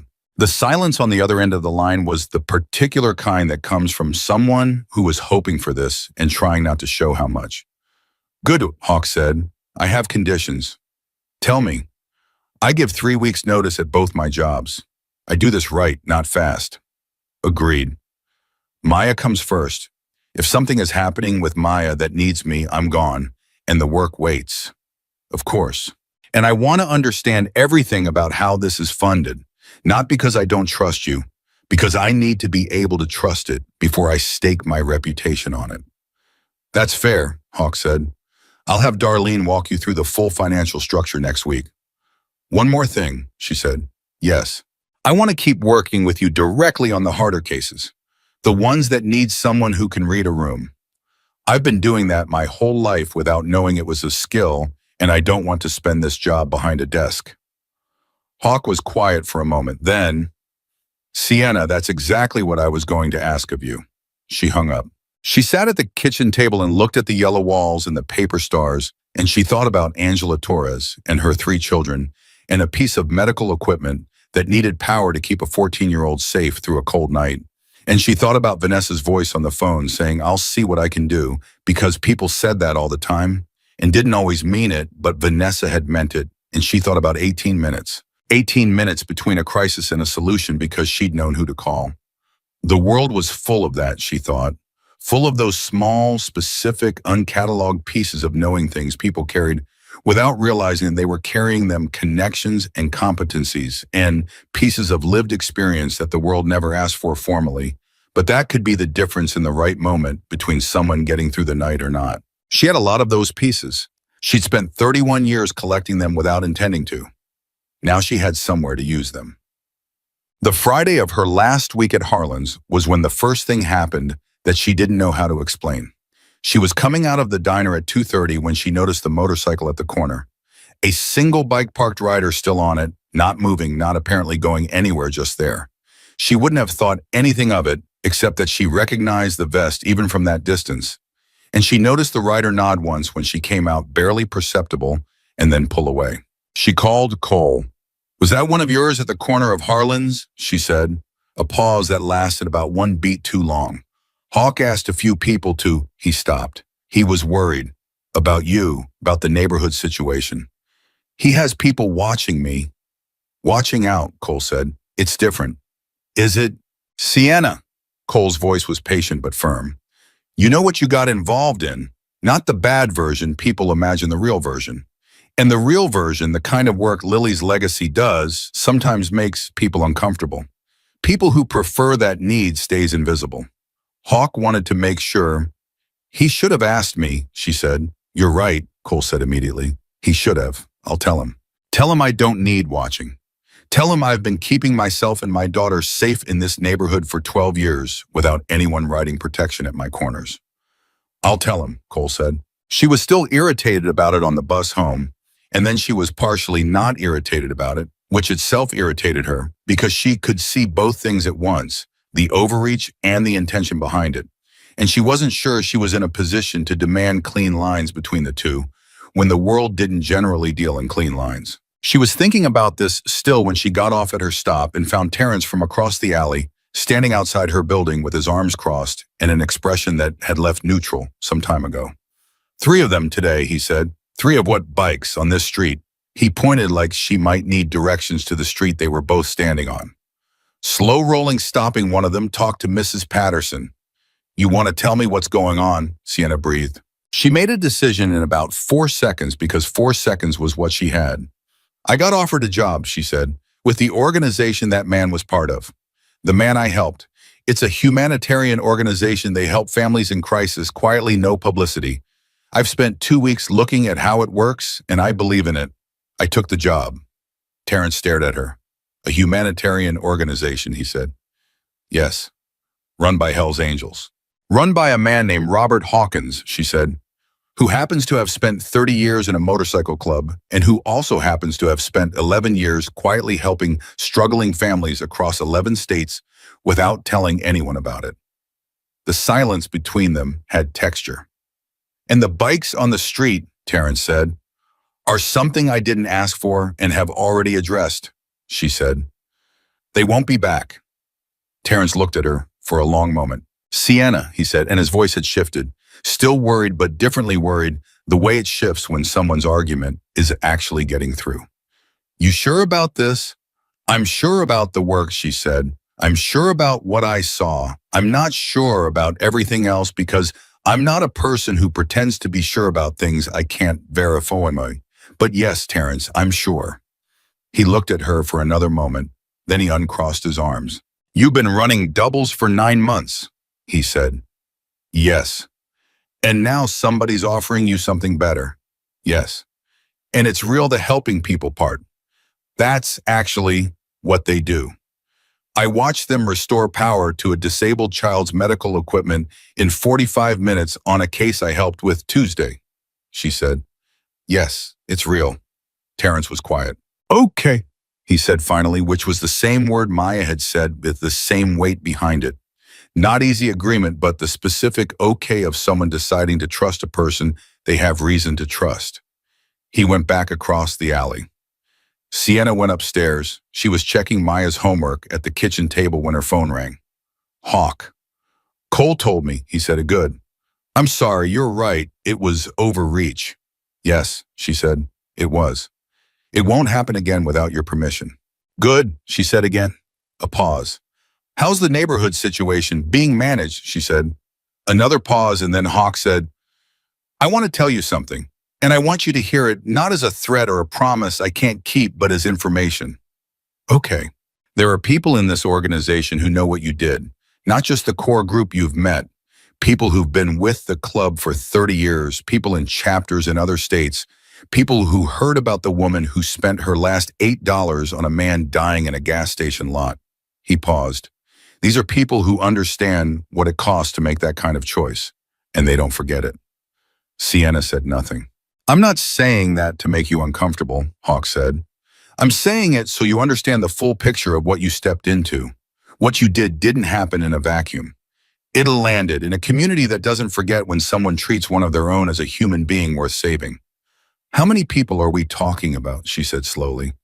"In our chapter, about 80 active members. In the broader network that knows what happened." He paused. "More. More," she repeated. "Sienna," his voice was careful, "is there anything happening in your neighborhood that's more serious than uncomfortable neighbors in a few conversations? Anything you haven't told me?" She thought about Mr. Patterson and his property values. She thought about Terrence and his arms crossed outside her building. She thought about Deb Kowalski and Rhonda and the weight of a community that was trying to decide what she was now. "Not yet," she said. "Okay," he said. "Call me if that changes." She didn't think much about that conversation afterward. She had too much to manage the last 2 weeks at Harlan's, the paperwork for her notice at the medical pavilion, the logistics of the transition, the ongoing cases Darlene was walking her through, and Maya who needed help with a science fair project, and had also decided at the worst possible moment to start asking real questions about money and career and why people chose the work they chose. She didn't think much about it. Right up until the morning, everything changed. She heard them before she saw them. It was a Saturday, her first Saturday, Off from Harlan's in 9 months, a fact so disorienting that she'd woken up at 5:15 out of pure habit, and then lay in bed for 45 minutes trying to remember how to be a person who didn't have somewhere to be. She had eventually gotten up, made coffee, and was sitting at the kitchen table in the early quiet, both hands around her mug, looking at nothing in particular when she heard the sound. It started as a low vibration, not quite sound yet, more like a change in pressure, something the body registers before the ears catch up to it. She thought at first it was a truck on the main road, some early delivery, something ordinary. But it didn't pass. It grew. It became layered and complex, dozens of distinct vibrations weaving into each other until they were one enormous sustained rumble, and then she heard it clearly for what it was. Engines, motorcycle engines, dozens of them, all getting closer. She set down her mug very carefully. Maya appeared in the kitchen doorway in her pajamas, hair disheveled, eyes still half asleep and rapidly waking up. "Mom, hi," Maya said. "What is that?" "I don't know yet," Sienna said, and she was already moving to the window. The street was full. Not full like she had ever seen it full, not the ordinary fullness of neighbors and kids and people going about their day. Full in a way that didn't have a civilian reference point. Motorcycles lined both sides from one end to the other, bumper to bumper, parked with a precision that suggested coordination, planned arrival, intentional formation. And there were riders still coming. She could hear them coming before she could see them. More engines adding to the vibration until the whole building seemed to be resonating with it. She counted. She tried to count, which was futile, but the instinct was there. And she stopped counting past 200 because the number was already larger than anything she'd expected and wasn't done arriving. Her phone rang. "Hawk, I need you to know," he said before she could speak, "that this was not my plan." "Then what is it?" she said. Her voice was completely flat, which was what happened when she was managing something her nervous system hadn't finished processing. "Word got out," Hawk said. "About you, about what you did. I told you there were people who knew. I didn't anticipate that they'd..." He stopped. "About 30 members of our chapter decided to come by this morning, and then they called other chapters. And other chapters called others." "How many, Hawk?" He was quiet for one beat. "My best count right now is 450. Maya had come to stand beside her at the window. She was looking out at the street with an expression that was somewhere between awe and the beginnings of something she wasn't ready to name yet. "Mom," she said very quietly. "I see it," Sienna said. "Who are all those people?" "I'm still figuring that out," Sienna said. Into the phone she said, "What are they here to do?" "To say thank you," Hawk said. "That's it. That's the whole of it. They found out what you did and they came to say thank you. I know how it looks from the outside. I know what 450 motorcycles on a residential street looks like to people who don't have context. I am genuinely sorry about the..." "Don't apologize yet," she said. "Are they safe? Is this going to be..." "They are going to stand there quietly," Hawk said.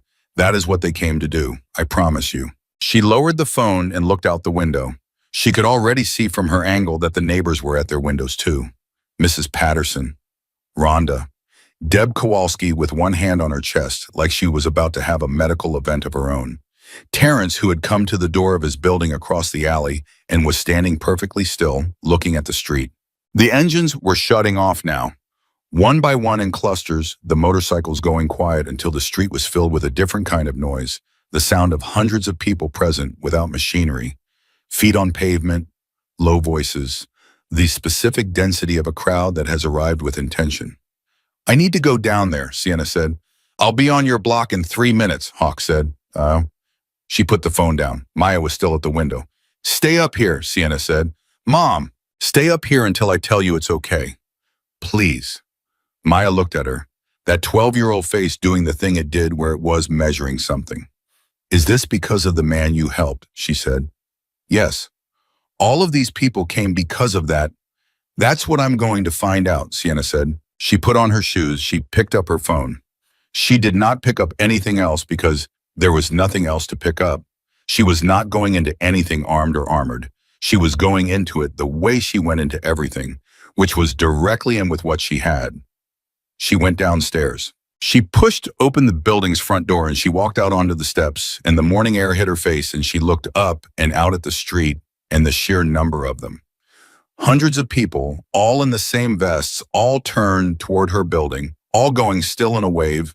As she appeared, and she felt something move through her that was not fear, though it lived in the same neighborhood. It was the specific feeling of being the center of something you didn't engineer and couldn't control, but which was happening because of a choice you made with clean hands.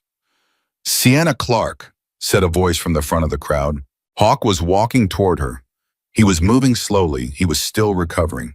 She could see it in the way he held himself, but he was walking with the bearing of someone who had led people through things before and knew what leadership looked like from the outside and was doing it deliberately. He stopped 10 feet from her. Behind him, 450 people were completely quiet. She could hear from the windows above the sound of her neighbors watching. She could feel the weight of the neighborhood holding its breath. "I told you these people don't forget," Hawk said. His voice was even, but it carried the way voices carry when there's nothing competing with them, when hundreds of people are giving a voice the silence it needs to reach them. When word got out about what you did, not just stopping, but the money, the aspirin, the 11 minutes on the ground with him when everyone else walked past, people wanted to come. "I didn't organize this. This organized itself." "I can see that," Sienna said. "I know it's a lot," he said. "I know your neighbors are watching. I know what they're thinking." "What are they thinking?" Sienna said. "The same thing everyone thinks when they see us," he said. "Before they know," he turned slightly and his voice rose just enough. "We're going to tell them," he said. "If you'll let us." She looked at him. She looked at the street full of people who had driven from places she didn't know to stand in front of a building they'd never seen because of $8 and aspirin and 11 minutes. She looked up at the windows where her neighbors were watching. Deb, with her hand on her chest, Terrence absolutely, still the Pattersons side by side, Rhonda with her arms crossed, but her face open in a way it hadn't been all week. She looked at Hawk. "Start talking," she said, and he did. He didn't use a microphone. He didn't need one. He talked the way men talk who have spent decades making themselves heard over the sound of engines from the chest clean and direct, not performing, but delivering. He told the street about Lily, about 17 years old in a hospital corridor and a mother eating crackers from a vending machine, about what it felt like to show up too late to the only person who had ever made him want to be better, and to decide that the rest of his life was going to be the answer to that failure. He told them about Lily's legacy. He talked for 8 minutes and the street was silent for all 8 of them. Sienna watched her neighbors. She watched Deb Kowalski's hand slowly drop from her chest.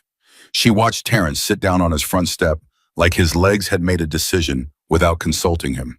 She watched Mrs. Patterson take her husband's hand without seeming to realize she'd done it. She watched Rhonda, who had told her to be careful, who had been thinking about high school registration, and long memories start to cry quietly in her window, with the particular lack of self-consciousness of someone who has been caught off guard by something real. "Sienna Clark did something that night," Hawk said, and now he turned toward her, and 450 people turned with him, the way a tide turns all at once unrehearsed. "She did what we talk about wanting to be. She saw a person who needed help, and she helped him, and she spent her last $8 doing it, and she didn't walk past." The silence after this lasted about 3 seconds, and then someone in the crowd started to clap.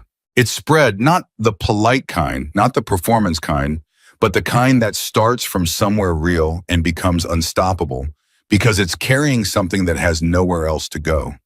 It moved through 450 people in about 10 seconds, and it was still moving when Sienna felt Maya beside her. Saya, who had not stayed upstairs, who was 12 years old and had come down anyway, who was standing at Sienna's elbow with wide eyes and her pajamas still on and her hair still a project.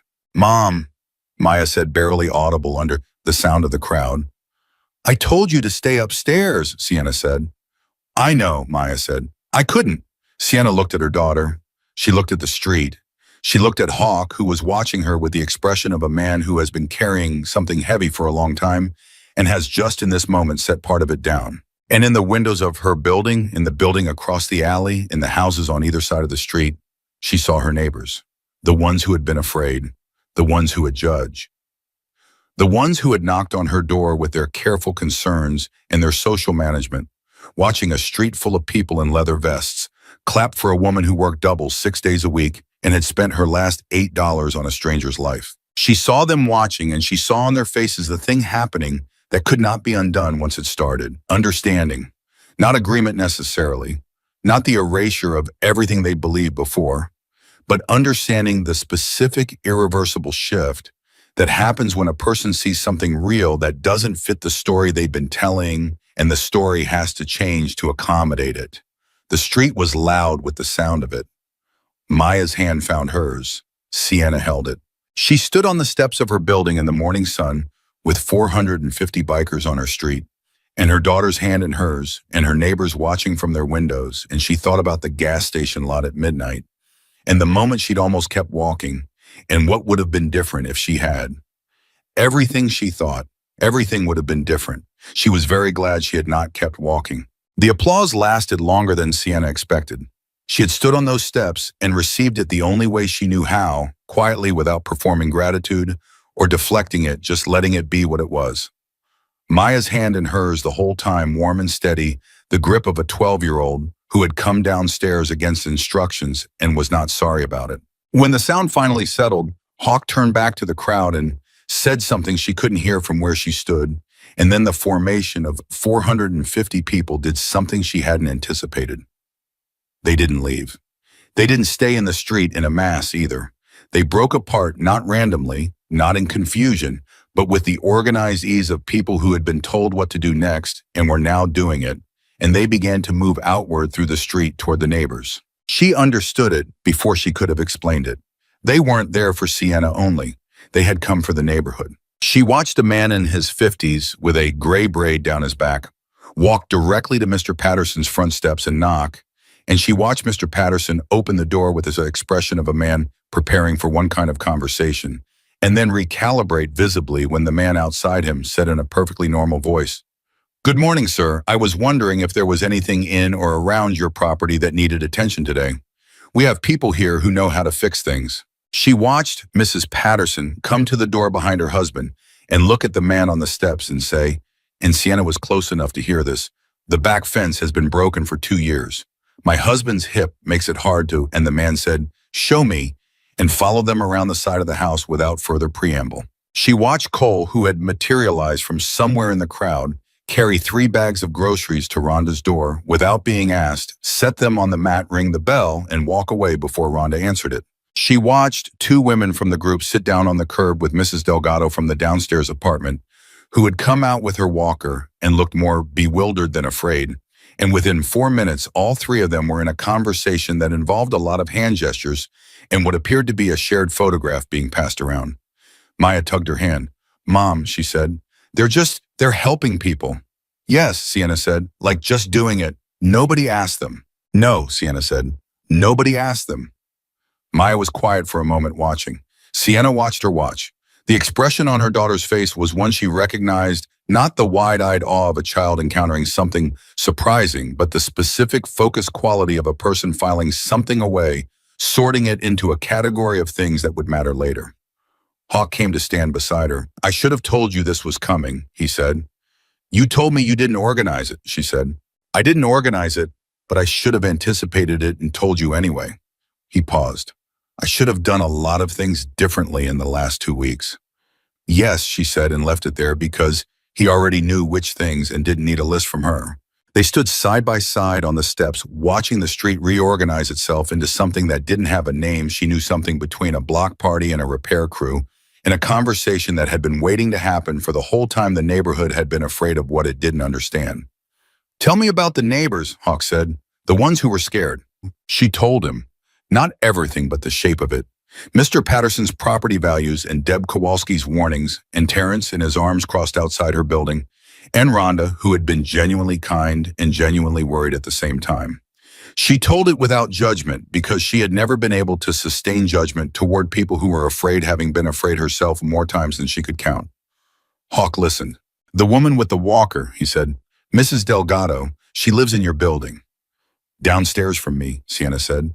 "She watches Maya sometimes on Sunday mornings." "What does she need?" Sienna thought about it. "Her bathroom grab bars are loose. She mentioned it to me in September. I kept meaning to." Hawk raised his hand, a small gesture.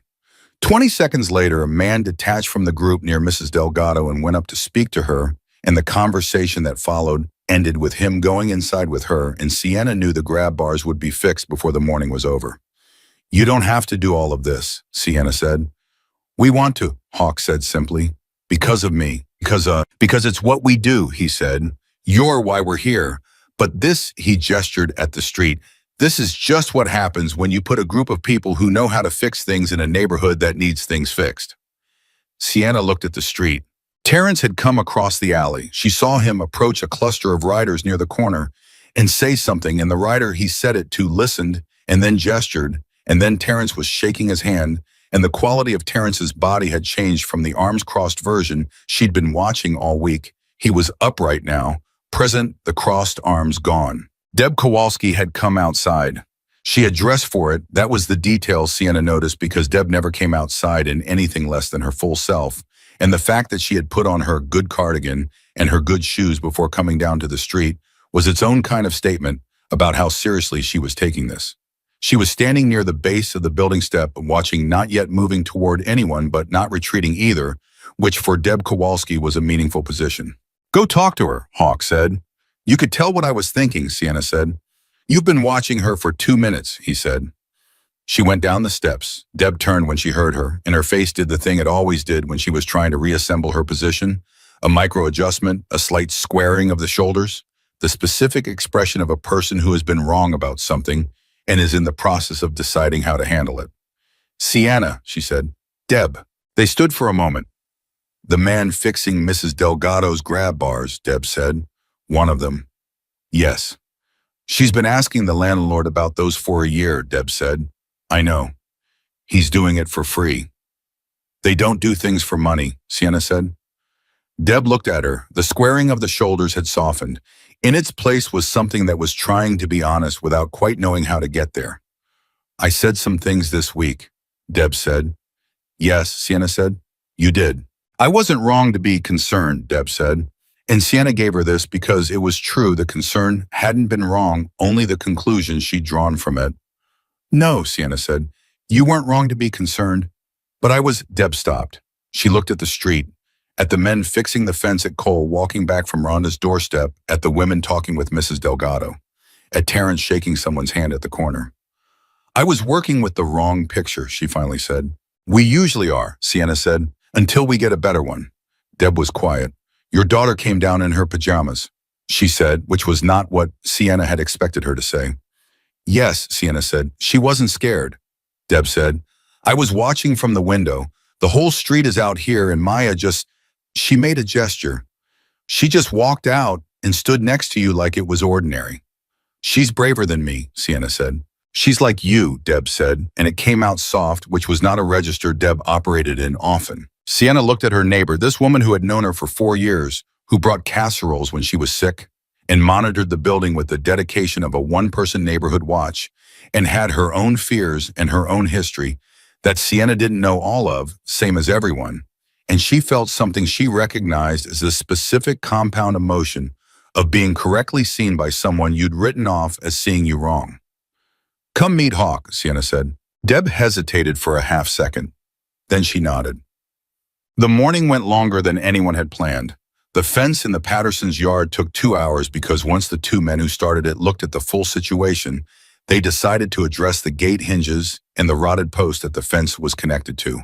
And the Pattersons stood in their yard watching this happen, and Mr. Patterson periodically tried to help and was gently redirected until he gave up and brought out 2 lawn chairs and just sat there with his wife watching. Mrs. Patterson brought out lemonade at 11:30. This was, Sienna thought, the moment things turned in some fundamental way. Not the applause, not Hawk's speech, not the fixing of the fence, or the grab bars or the 3 other small household repairs that materialized throughout the morning as people talked to each other and discovered what was needed. It was the lemonade. It was Carol Patterson's 63-years-old daughter of a woman who had fled Mississippi in 1962 and believed in hospitality the way some people believe in oxygen, carrying a tray of lemonade glasses to the men fixing her fence, because that was what you did when people were doing something good in your yard. It was the small, ordinary, irreversible act of a woman extending her household to people she'd been afraid of 6 hours ago. Sienna watched it happen and felt it register somewhere deep. She was talking to a woman named Josephine, one of the three women from the group, who turned out to be a retired nurse from Dayton, who had been riding with her late husband for 20 years and had joined Lily's legacy after he passed because the alternative was sitting in a quiet house when she heard Mr. Patterson's voice rise from the backyard, not in anger, in laughter. She turned to look, and one of the men fixing the fence had said something, and Mr. Patterson was laughing genuinely the way men laugh when something lands right with his whole chest. And the man was grinning back, and the fence was half done, and Carol was standing there with an empty tray and a full expression. Josephine, who had been explaining the Lily's legacy intake process with the precision of someone who had been a nurse for 30 years and organized information, the way other people breathed, stopped talking and looked at the backyard. "There it is," she said quietly to no one in particular. "What?" Sienna said. "The moment when people remember," Josephine said, "that they already know how to do this, treat each other like people." She looked at Sienna sideways. "We don't make that happen, you know. We just show up and people remember." Sienna thought about this for a long time afterward. She was still thinking about it when Terrence appeared at her elbow at noon with a bottle of water and an expression that was the most open she'd ever seen on his face. "I owe you an apology," he said. "You were protecting the neighborhood," Sienna said.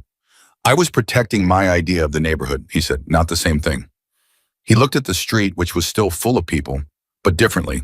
The motorcycles were still there, but people had moved among them, and small conversations had formed and dissolved and reformed, and somewhere someone had produced sandwiches, and Sienna didn't know from where, but there were sandwiches. "Man who fixed my gutters this morning," Terrence said. Sienna hadn't known about the gutters. "One of them found a nest up there," Terrence said. "Oh, raccoons. Had them last fall and I thought they were gone. He cleared it out and fixed the screen, and then he went and got sealant from somewhere. I don't even know where he got sealant and sealed the entry point." He paused. "Didn't charge me anything. Didn't ask anything, just did it." "That's what they do," Sienna said. Terrence looked at her. "I know that now," he said. "That's what I'm trying to tell you. I know that now." He held out his hand. She shook it.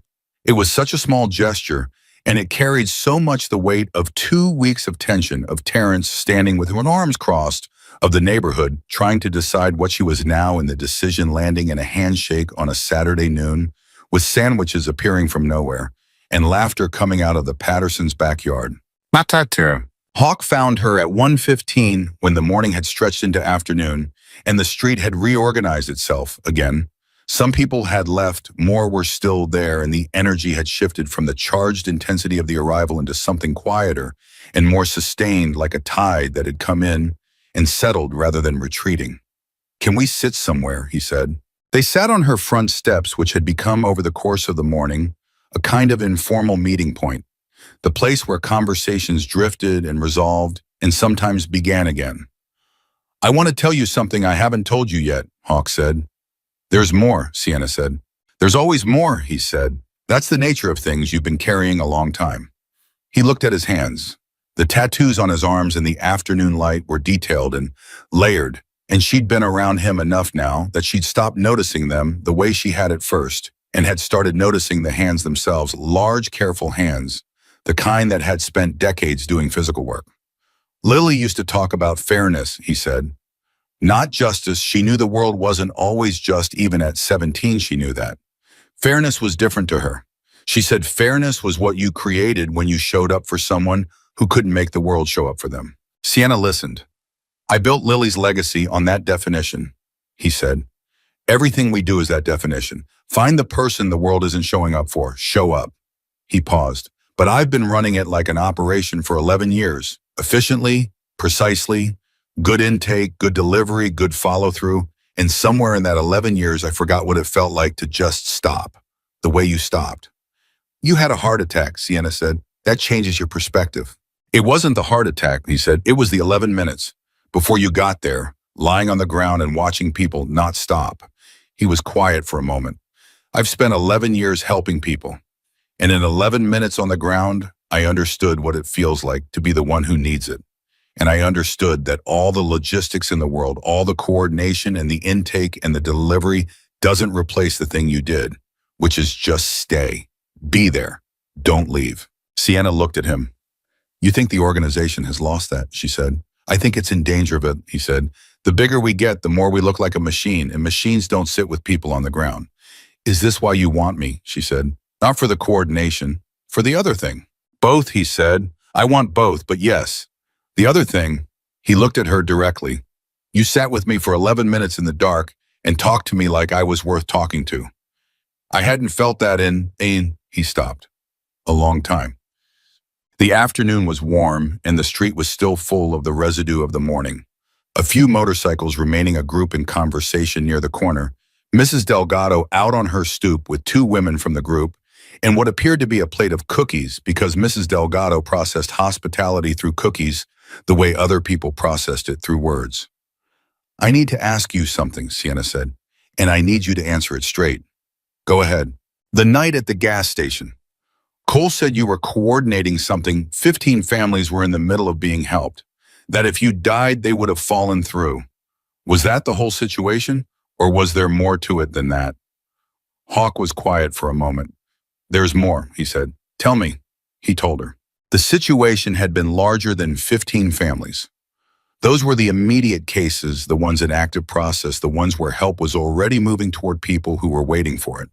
But there was a broader situation underneath a coordinated effort that Lily's legacy had been building for 2 years, working with a network of social workers and healthcare providers across 3 states to identify a population of elderly individuals who were falling through every gap in every system. Simultaneously, too much income for assistance, not enough for stability, too proud, or too isolated to ask for help, invisible to the systems that were supposed to catch them. Hawk had been the architect of the whole structure. Not the only person. Darlene was central, and 2 other coordinators in other states, but the person who held the relationships, who had spent 2 years building trust with the network of providers who were feeding them cases. If he had died on that lot, the relationships would have had to be rebuilt from scratch by someone else, and the timeline would have slipped by at least a year, and in that year, the people who were waiting would keep waiting. Sienna listened to all of this without interrupting. When he finished, she said, how many elderly individuals in those 3 states are we talking about? Our current estimate, Hawk said, is somewhere between 800 and 1,200 who meet the profile. She breathed. 800 to 1,200 people who had been waiting invisibly for 2 years of careful work to reach them. And it had nearly ended on a gas station lot because one man had been alone on the ground and everyone else had walked past. Why didn't you have someone with you that night? She said. He looked slightly uncomfortable for the first time in their conversation. I was meeting someone, he said. Someone outside the organization. A potential donor. Someone who wanted the meeting off the record, no other people present. I got there early and my chest started. He stopped. I was a fool, he said. I know it. You were a person who made a decision that almost cost 1,000 people their safety net, she said. I'm not judging you. I'm telling you what it was. I know what it was, he said. And the donor, she said. Did you ever meet with them? Something shifted in his expression. Not evasion calculation, the look of someone deciding how much to give and concluding that the full amount was the right measure. That's the other thing I need to tell you, he said. She waited. The donor found out about what happened, about the heart attack, about who helped, about the $8. He paused. They contacted Darlene last week. And they want to triple their annual contribution, Hawk said. Because of you. Because they said, he reached into his vest pocket and took out his phone and found something and read it to her. They said any organization whose work produces a woman who spends her last $8 on a stranger's life is an organization I want to fully invest in. Sienna sat with this. Triple, she said. Yes. What does that mean in practical terms? It means we can expand the elderly program by 18 months, Hawk said. It means we can hire 2 more coordinators. It means we can reach those 800 to 1,200 people in about a third of the time we'd projected. She looked at the street, at Mrs. Delgado and her cookies, at Terrence talking to someone near the corner, at Carol Patterson bringing another round of lemonade to the backyard. She thought about $8. She had thought about it a lot over the past 2 weeks, in the quiet moments, in the way you think about a pivot point after the pivot has already happened, and you're looking back at it from the other side. The smallness of $8, the fact that she'd had exactly $8 to give and had given all of it without measuring, without holding back the rational portion that survival logic would have told her to keep. She had not known, standing at that gas station counter at midnight, that she was making a decision that would reach 800 to 1,200 people she would never meet. She had been thinking about aspirin. She had been thinking about a man dying on the ground. That was all. She was beginning to understand exactly the point. I want to work on the elderly program, she said. Hawk looked at her. Specifically, she said, I want it to be part of my role, the outreach to the elderly population. She stopped and then started again. I understand what it is to be invisible to systems that are supposed to help you. I understand it from the inside. And I think the people you are trying to reach are going to be easier to reach by someone who understands that, not someone with a clipboard and a title. I agree, Hawk said. I'll still do the coordination work, she said. The intake, the delivery, all of it. But I want the elderly program to be mine. Done, he said. It was, she thought, the easiest negotiation she'd ever had, which was either a sign that she'd asked for exactly the right thing or a sign that she should have asked for more. She decided, looking at him, that it was the former. Okay, she said. Okay, he said. They sat for a moment in the afternoon quiet of the street, and somewhere someone was still working. She could hear the sound of a tool, a drill, or a wrench coming from the direction of the Pattersons' fence, and the sound was ordinary and good, the sound of a thing being fixed. It was Rhonda who broke her open, though she didn't intend to. It was mid-afternoon, 3 o'clock or close to it, and most of the crowd had dispersed by then, the motorcycles leaving in ones and twos and threes, the street gradually returning to itself, but differently. The way a room looks different after you've rearranged it, even if all the furniture is back in roughly the same place. Rhonda came and found her near the building entrance and touched her arm. Can I say something? Rhonda said. Of course, Sienna said. I told you to be careful, Rhonda said. I told you about Maya in high school and long memories. You did, Sienna said. I was thinking about the wrong things, Rhonda said. I was thinking about how the world would see you, what it would cost you. She looked at the street, at the retreating motorcycles, at Terrence across the alley, who was standing in his own doorway, watching them leave with an expression that was entirely different from the one he'd had this morning. I wasn't thinking about what it would give. You couldn't have known, Sienna said. No, Rhonda said. But you did. You knew on some level what you were doing when you stopped, didn't you? Sienna thought about this honestly. I didn't know anything, she said. I saw a man and I stopped. That's the whole of what I knew. That's what I mean, Rhonda said. That's what you knew, that he was a man and he needed help. You didn't need the rest of it to stop. You just stopped. She squeezed Sienna's arm and went back inside, and Sienna stood in the doorway, and the thing that cracked open this time didn't close back up immediately the way it usually did. It stayed open for a moment long enough for her to feel the full weight of the last 2 weeks pass through it, the $50, the aspirin, the 11 minutes, the letters on the wall, the 15 families, the 800 to 1,200 people, the lemonade and the laughter from the Pattersons' backyard, and Terrence shaking her hand, and Deb's face in the window, and Maya in her pajamas walking out into a street full of strangers because she wasn't afraid. Because her mother didn't walk past things. And Maya had been watching her mother not walk past things for 12 years, and it had made her someone who didn't need to be told when something was real and when it required her presence, who just came downstairs anyway. Sienna stood in her doorway and held herself very still until the feeling finished moving through her, and then she straightened and went inside. Maya was at the kitchen table doing homework. The cereal bowl from breakfast was still on the counter, washed and drying. The paper stars above the window were lit by the afternoon sun, throwing small shadows on the yellow walls. They're mostly gone, Maya said without looking up. Most of them, Sienna said. Are you okay? Yes, Sienna said. And then are you... Maya looked up at that, looked at her mother with those eyes that saw too much. I think so, Maya said carefully. I think I'm still working out what happened today. Me too, Sienna said. The man with the braid fixed Mr. Patterson's fence, Maya said. I saw. And Mrs. Delgado got grab bars. I know. And Cole left groceries for Rhonda. Yes. Why, Maya said, not a challenge genuine. The real question underneath everything else she'd watched today. I mean, I get it they were saying thank you to you, but why like this? Why not just, I don't know, a gift card or something? Sienna sat down across from her daughter. Because what you do, she said, slowly working it out as she said it, is what you understand.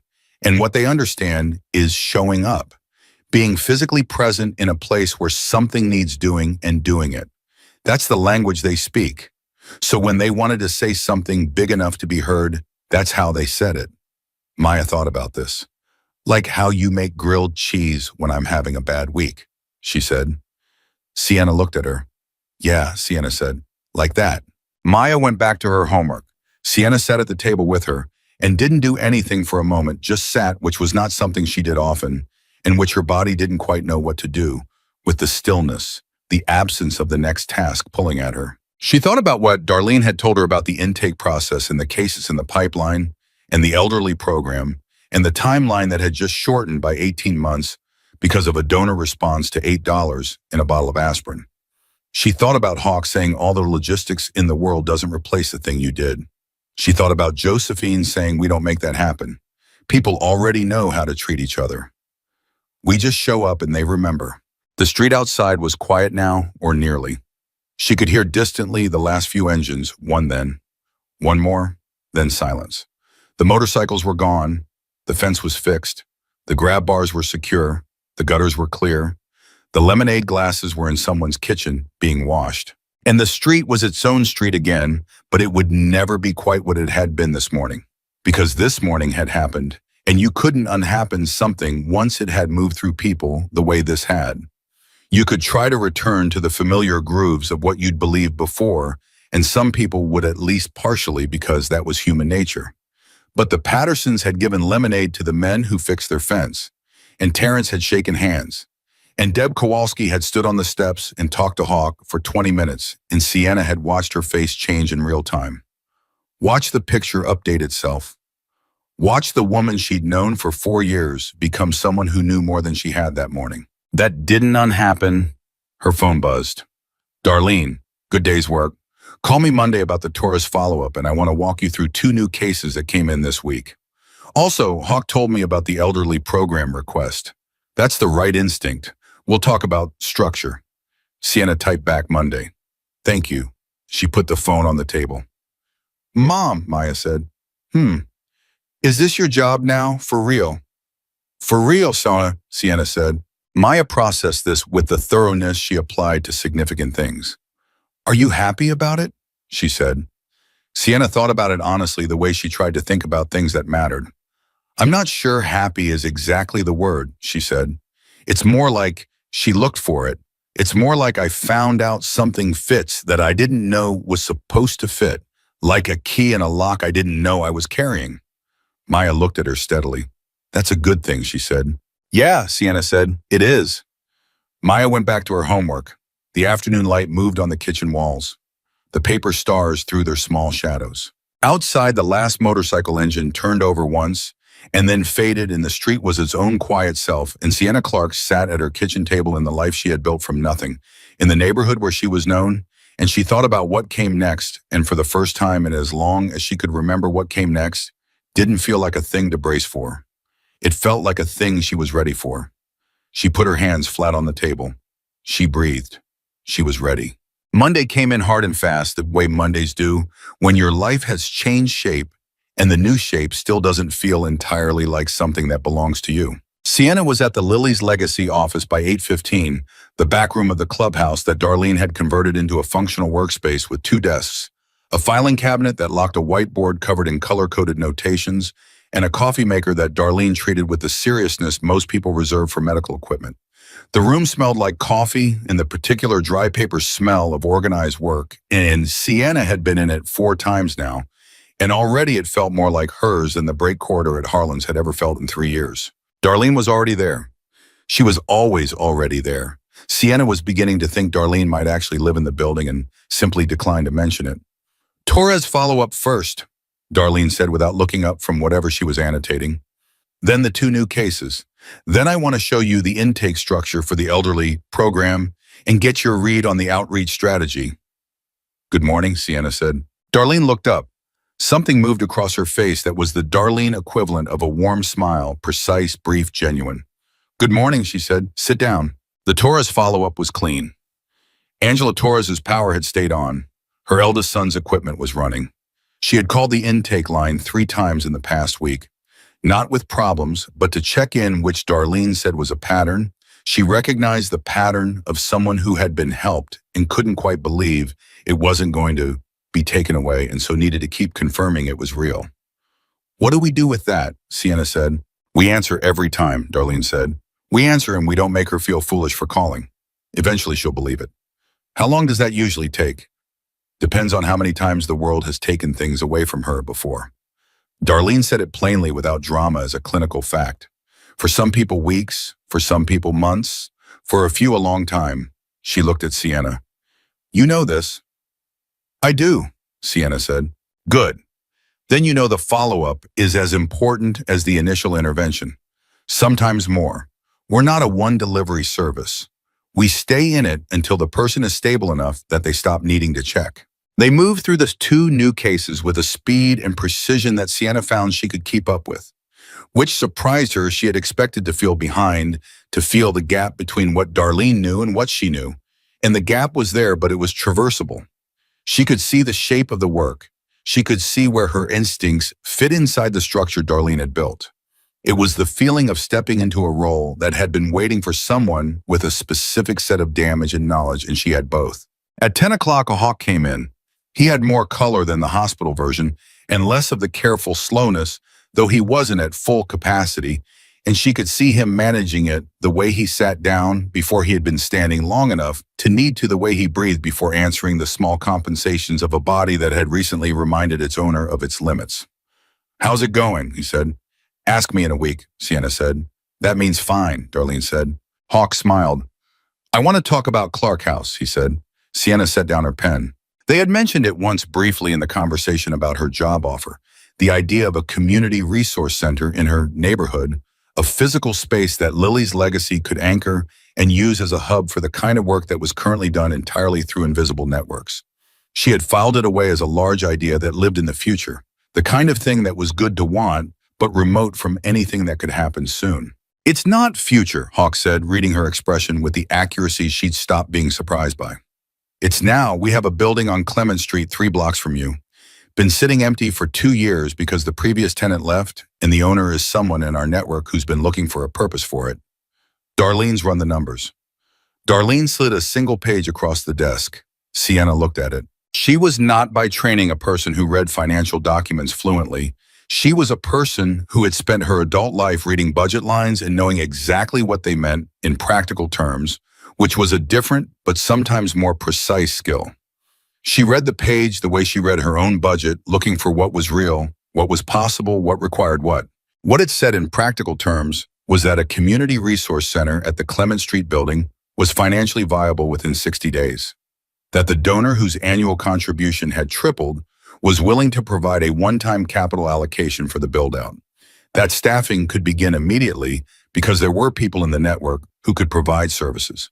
A retired pharmacist, 2 social workers, a legal aid attorney who had been volunteering her time through Lily's legacy for 3 years and had been asking for a physical location to do it from. You said Clark House, Sienna said. You're running it, Hawk said. She looked up from the page. I've been here 5 days, she said. You've been building toward it your whole life, he said. 5 days is just when you started getting paid for it. She held his gaze for a moment. I want to name it Lily's house, she said, not Clark House. Something moved across Hawk's face that was the hardest thing she'd seen from him. Harder than the hospital bed, harder than the letters on the wall. That's Lily's name, he said. I know, she said. The legacy is invisible on purpose. But a community center isn't invisible. It needs a name that means something. And Lily is why this whole thing exists. People who walk through that door should walk through a name that has that story in it. The room was very quiet. Darlene was not annotating anything. Hawk looked at the table. He was quiet for long enough that Sienna wondered if she'd gotten it wrong, if the name was too private, if Lily was something he carried that he couldn't share in that particular way. She was about to take it back to say she'd been overstepping when he looked up. His eyes were wet. He didn't seem to notice or to care. Lily's house, he said. Yes, Sienna said. Yes, he said. Okay, yes. Darlene made a note. Her hand was not entirely steady.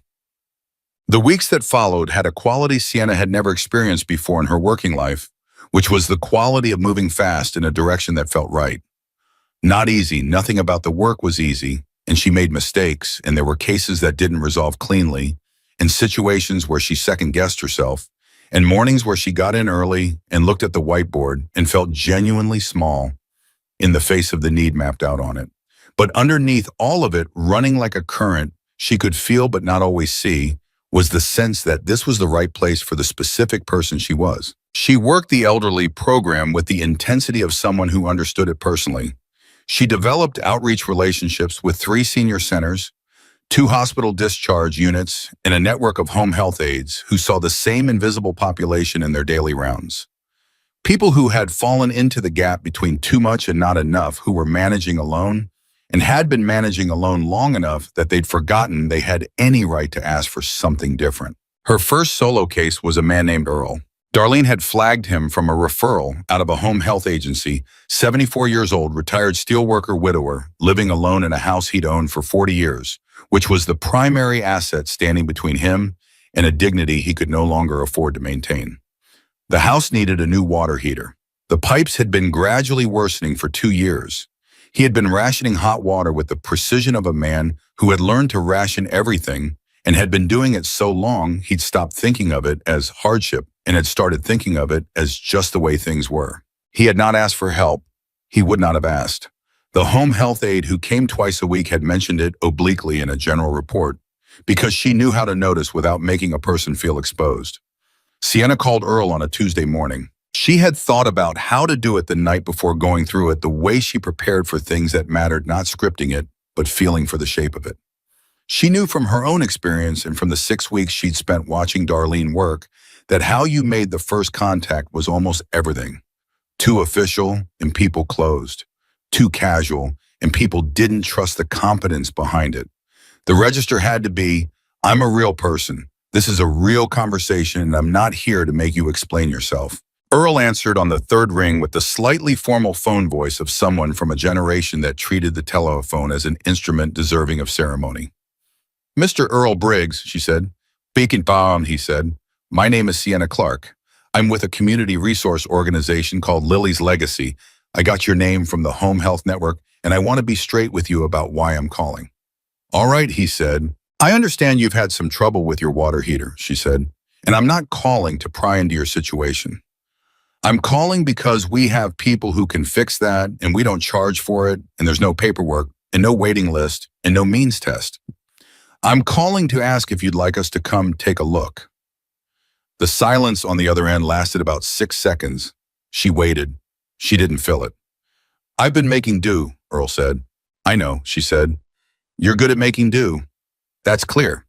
I'm just saying you don't have to if you don't want to. Another silence, shorter this time. What's the catch, he said. There isn't one, she said. I know that sounds like exactly what someone with a catch would say.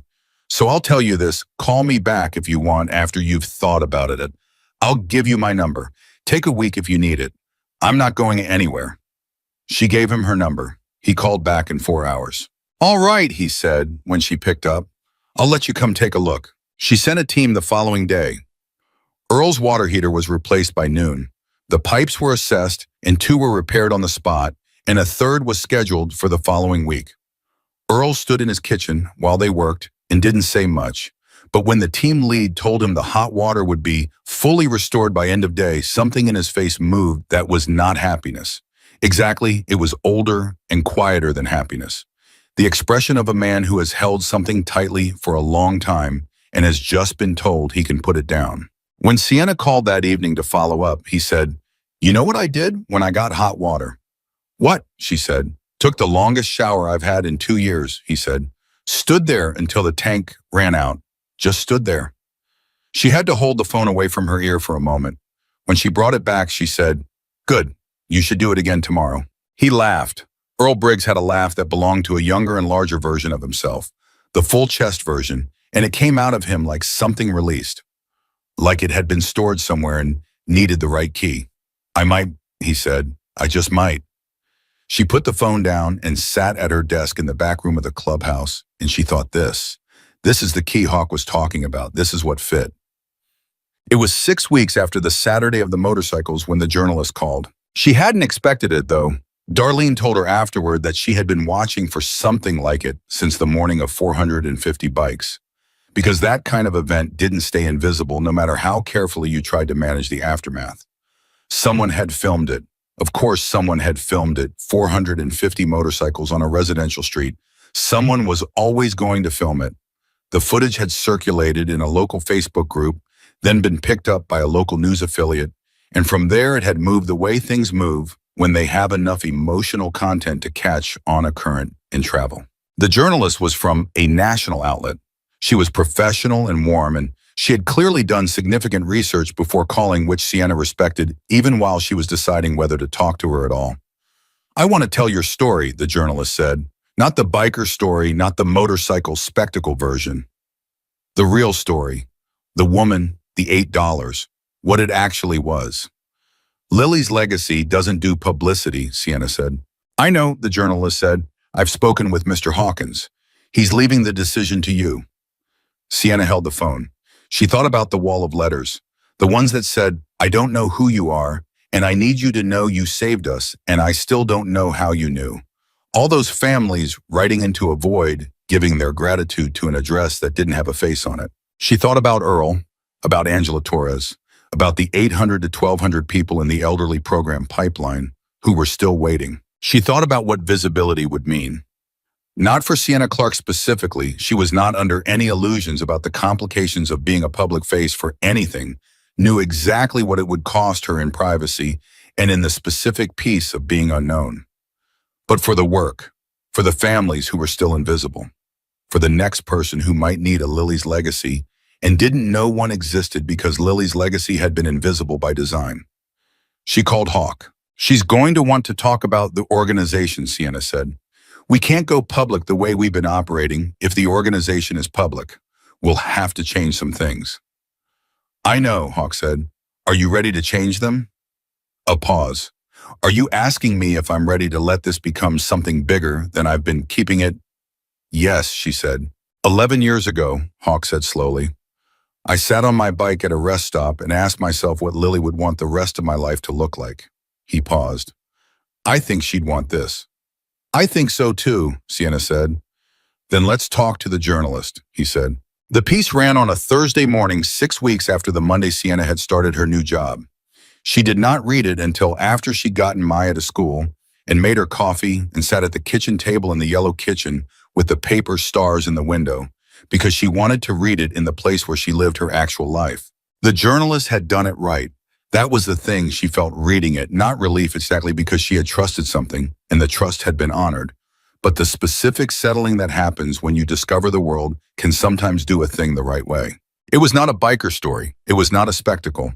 It was Sienna's story told from the specific angle of what a single decision by one person can set in motion: the aspirin, the 11 minutes, the $8, the wall of letters, the elderly program, Earl Briggs standing under a hot shower for the first time in 2 years. It mentioned Lily and Hawk and Darlene and the network that had been operating invisibly for 11 years. It mentioned Lily's house by name and gave the address of the Clement Street building that was, by the time the article ran, 6 weeks into its build-out and 8 days away from opening. It said near the end something that Sienna read 3 times. It said, "The most remarkable thing about Sienna Clark is not what happened to her, the 450 motorcycles the job offered the community center. The most remarkable thing is what was already in her before any of it. She spent her last $8 on a dying man, not because she expected anything in return, not because she knew who he was, not because she could afford it. She did it because she couldn't walk past. In a world that teaches people to protect themselves by looking away, she hadn't learned that lesson yet. Or she had learned it and chose not to apply it. Either way, that refusal, the refusal to walk past a human being in need, is the whole of the story. Everything else is what happened because of it." She set the paper down. She sat at the table. She thought about the night at the gas station, which felt both very close and very far, the way things feel when they've become foundational, when they've moved from event to origin. She could still feel the concrete under her knees, the fluorescent light, the weight of the man's hand finding hers. She could still feel the $8 leaving her hand at the register. She had given it without calculating what would come back. You couldn't give $8 with the expectation that 450 motorcycles would arrive at your door. You couldn't give aspirin expecting a wall of letters and a job that fit like a key in a lock in a community center named for a girl who died at 17. You gave because someone was dying and you had what they needed. That was the whole of it. Everything else was what happened because of it. Her phone did not stop for 3 days. The article moved the way the journalist had said it might not in the viral spectacle way of things that burned bright and fast and left nothing behind, but in the slower, more sustained way of things that had something real in them. It traveled through the kind of networks that passed things with notes attached, read, "This, you need to see this, this made me call my mother." And each share carried a fragment of the feeling rather than just the content, so that when it reached people, it arrived with some of its weight intact. The calls were from journalists, yes, but they were also from people. A woman in Ohio who said her mother was exactly the kind of elderly person the program was trying to reach. And did they work in Ohio because she had been trying to figure out how to help her mother for 2 years? A man in Louisiana who had a building he'd been looking for a purpose for and wondered if Lily's legacy might be interested. A social worker in Chicago who said she had been quietly identifying cases for 2 years and had no network to send them to, and was this the network? Sienna answered every call. Darlene had to come to her on the second day and say with gentle precision, "You cannot answer every call yourself. That's not scalable and it's not sustainable, and I need you functional, not flattened." "I know," Sienna said. "Then delegate," Darlene said. "I'm working on it," Sienna said. "Work faster," Darlene said. She was learning delegation the way she'd learned everything else, by doing it imperfectly and correcting and doing it again. She brought in a woman named Patricia, who had found them through the article and who turned out to have been a customer service manager for 15 years and had the specific unflappable quality of someone who had answered difficult calls professionally for a decade and a half and still cared about the person on the other end of each one. Patricia handled the incoming calls. Sienna handled the ones that Patricia flagged as needing her specific kind of judgment. The Ohio mother was connected to a network contact in Cincinnati within the week.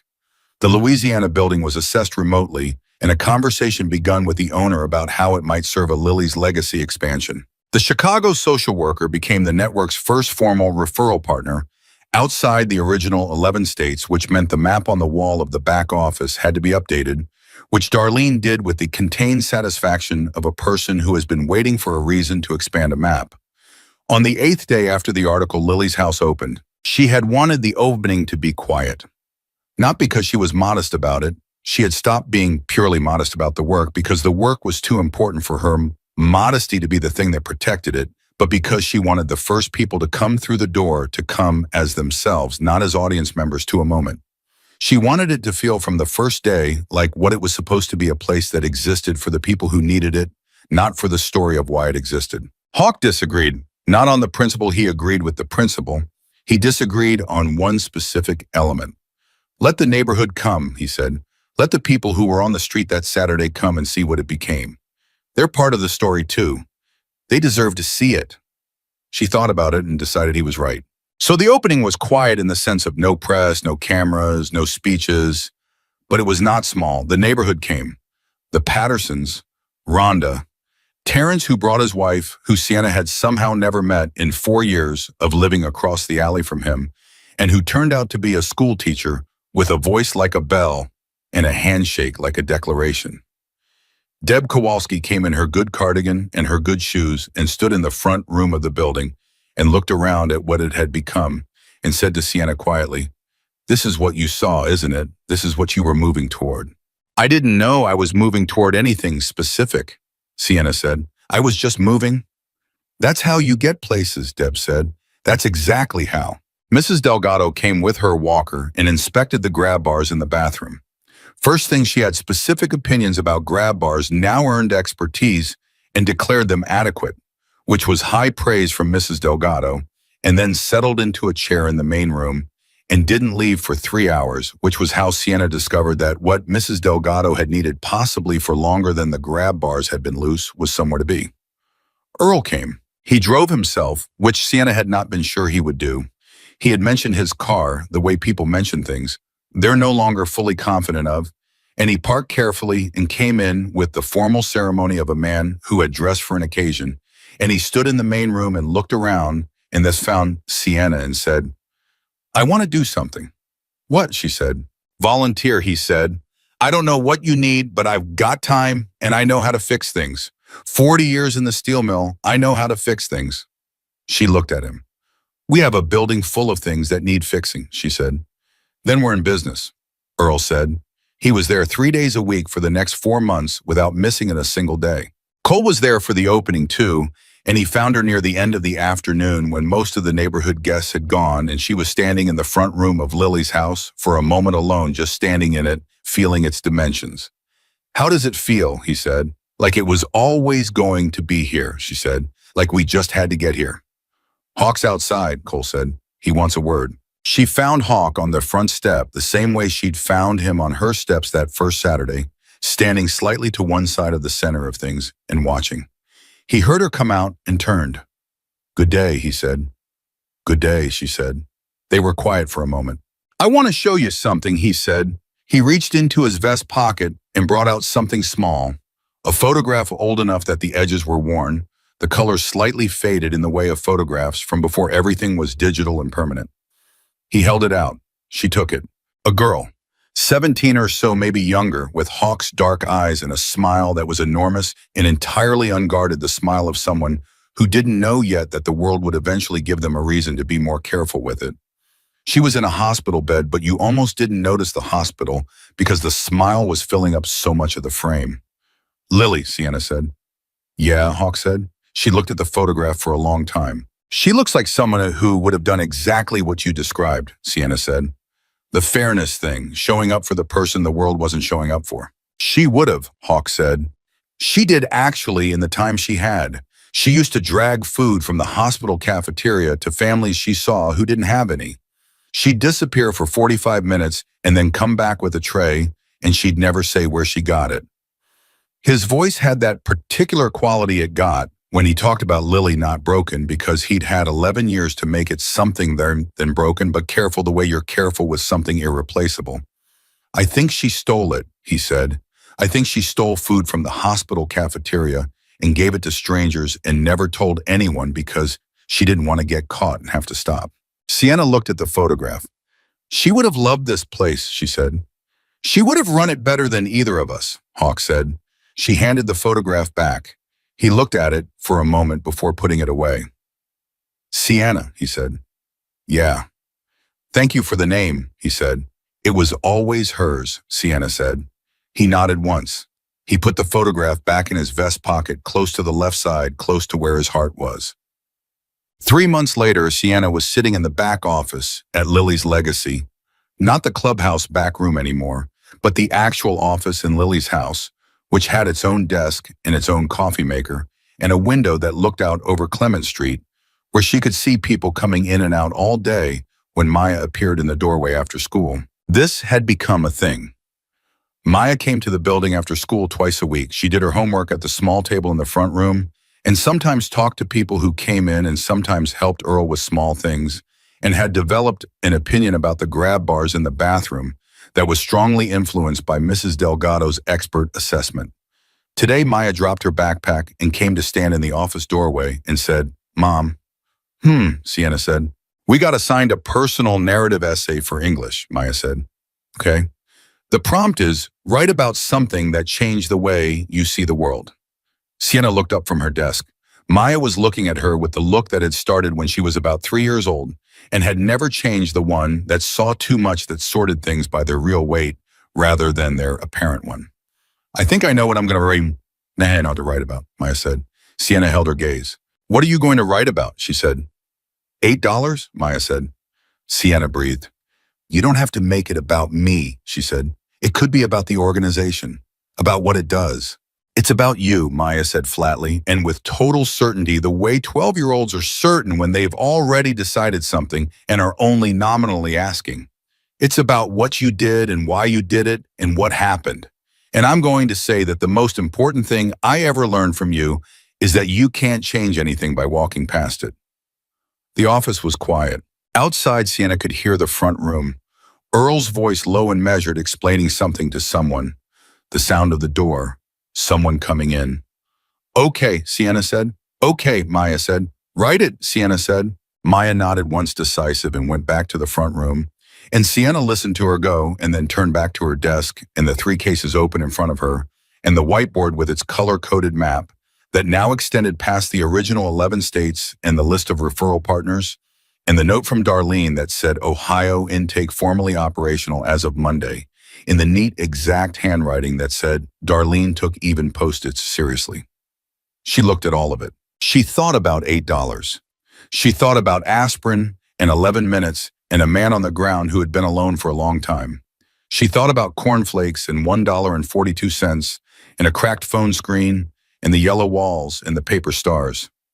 She thought about walking into a gas station at midnight and almost not stopping. She thought about the 1 degree of turn that had been the difference between walking past and stopping, between the life she had been living and the one she was living now, between 800 to 1,200 invisible people and a network that was finding them one by one, and a building in their neighborhood called Lily's house, where you could walk through the door and be met by someone who understood what need looked like from the inside and was not going to make you document it or justify it or wait. She thought about Lily, 17 years old, stealing food from a hospital cafeteria for strangers and never telling anyone because she didn't want to have to stop. She thought about what Reverend Gaines had said, you already know what you're going to do. You're just working up to saying it.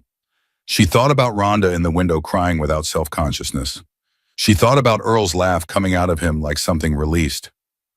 She thought about Maya at 12 years old writing an essay called $8 and knowing with the total certainty of a child who has spent her whole life watching exactly what it was about. She picked up the next case file. She got to work because that was what she did. That was what she had always done and what she would keep doing with or without $8 in her pocket, with or without anyone watching, with or without the knowledge of what it would set in motion. She stopped for people. She stayed. And that all of it, every thread of everything that had grown from that one midnight decision in a gas station parking lot, that was what happened when you did. The girl who had $8 became the woman who changed hundreds of lives. And she did it the only way any life ever truly changes anything.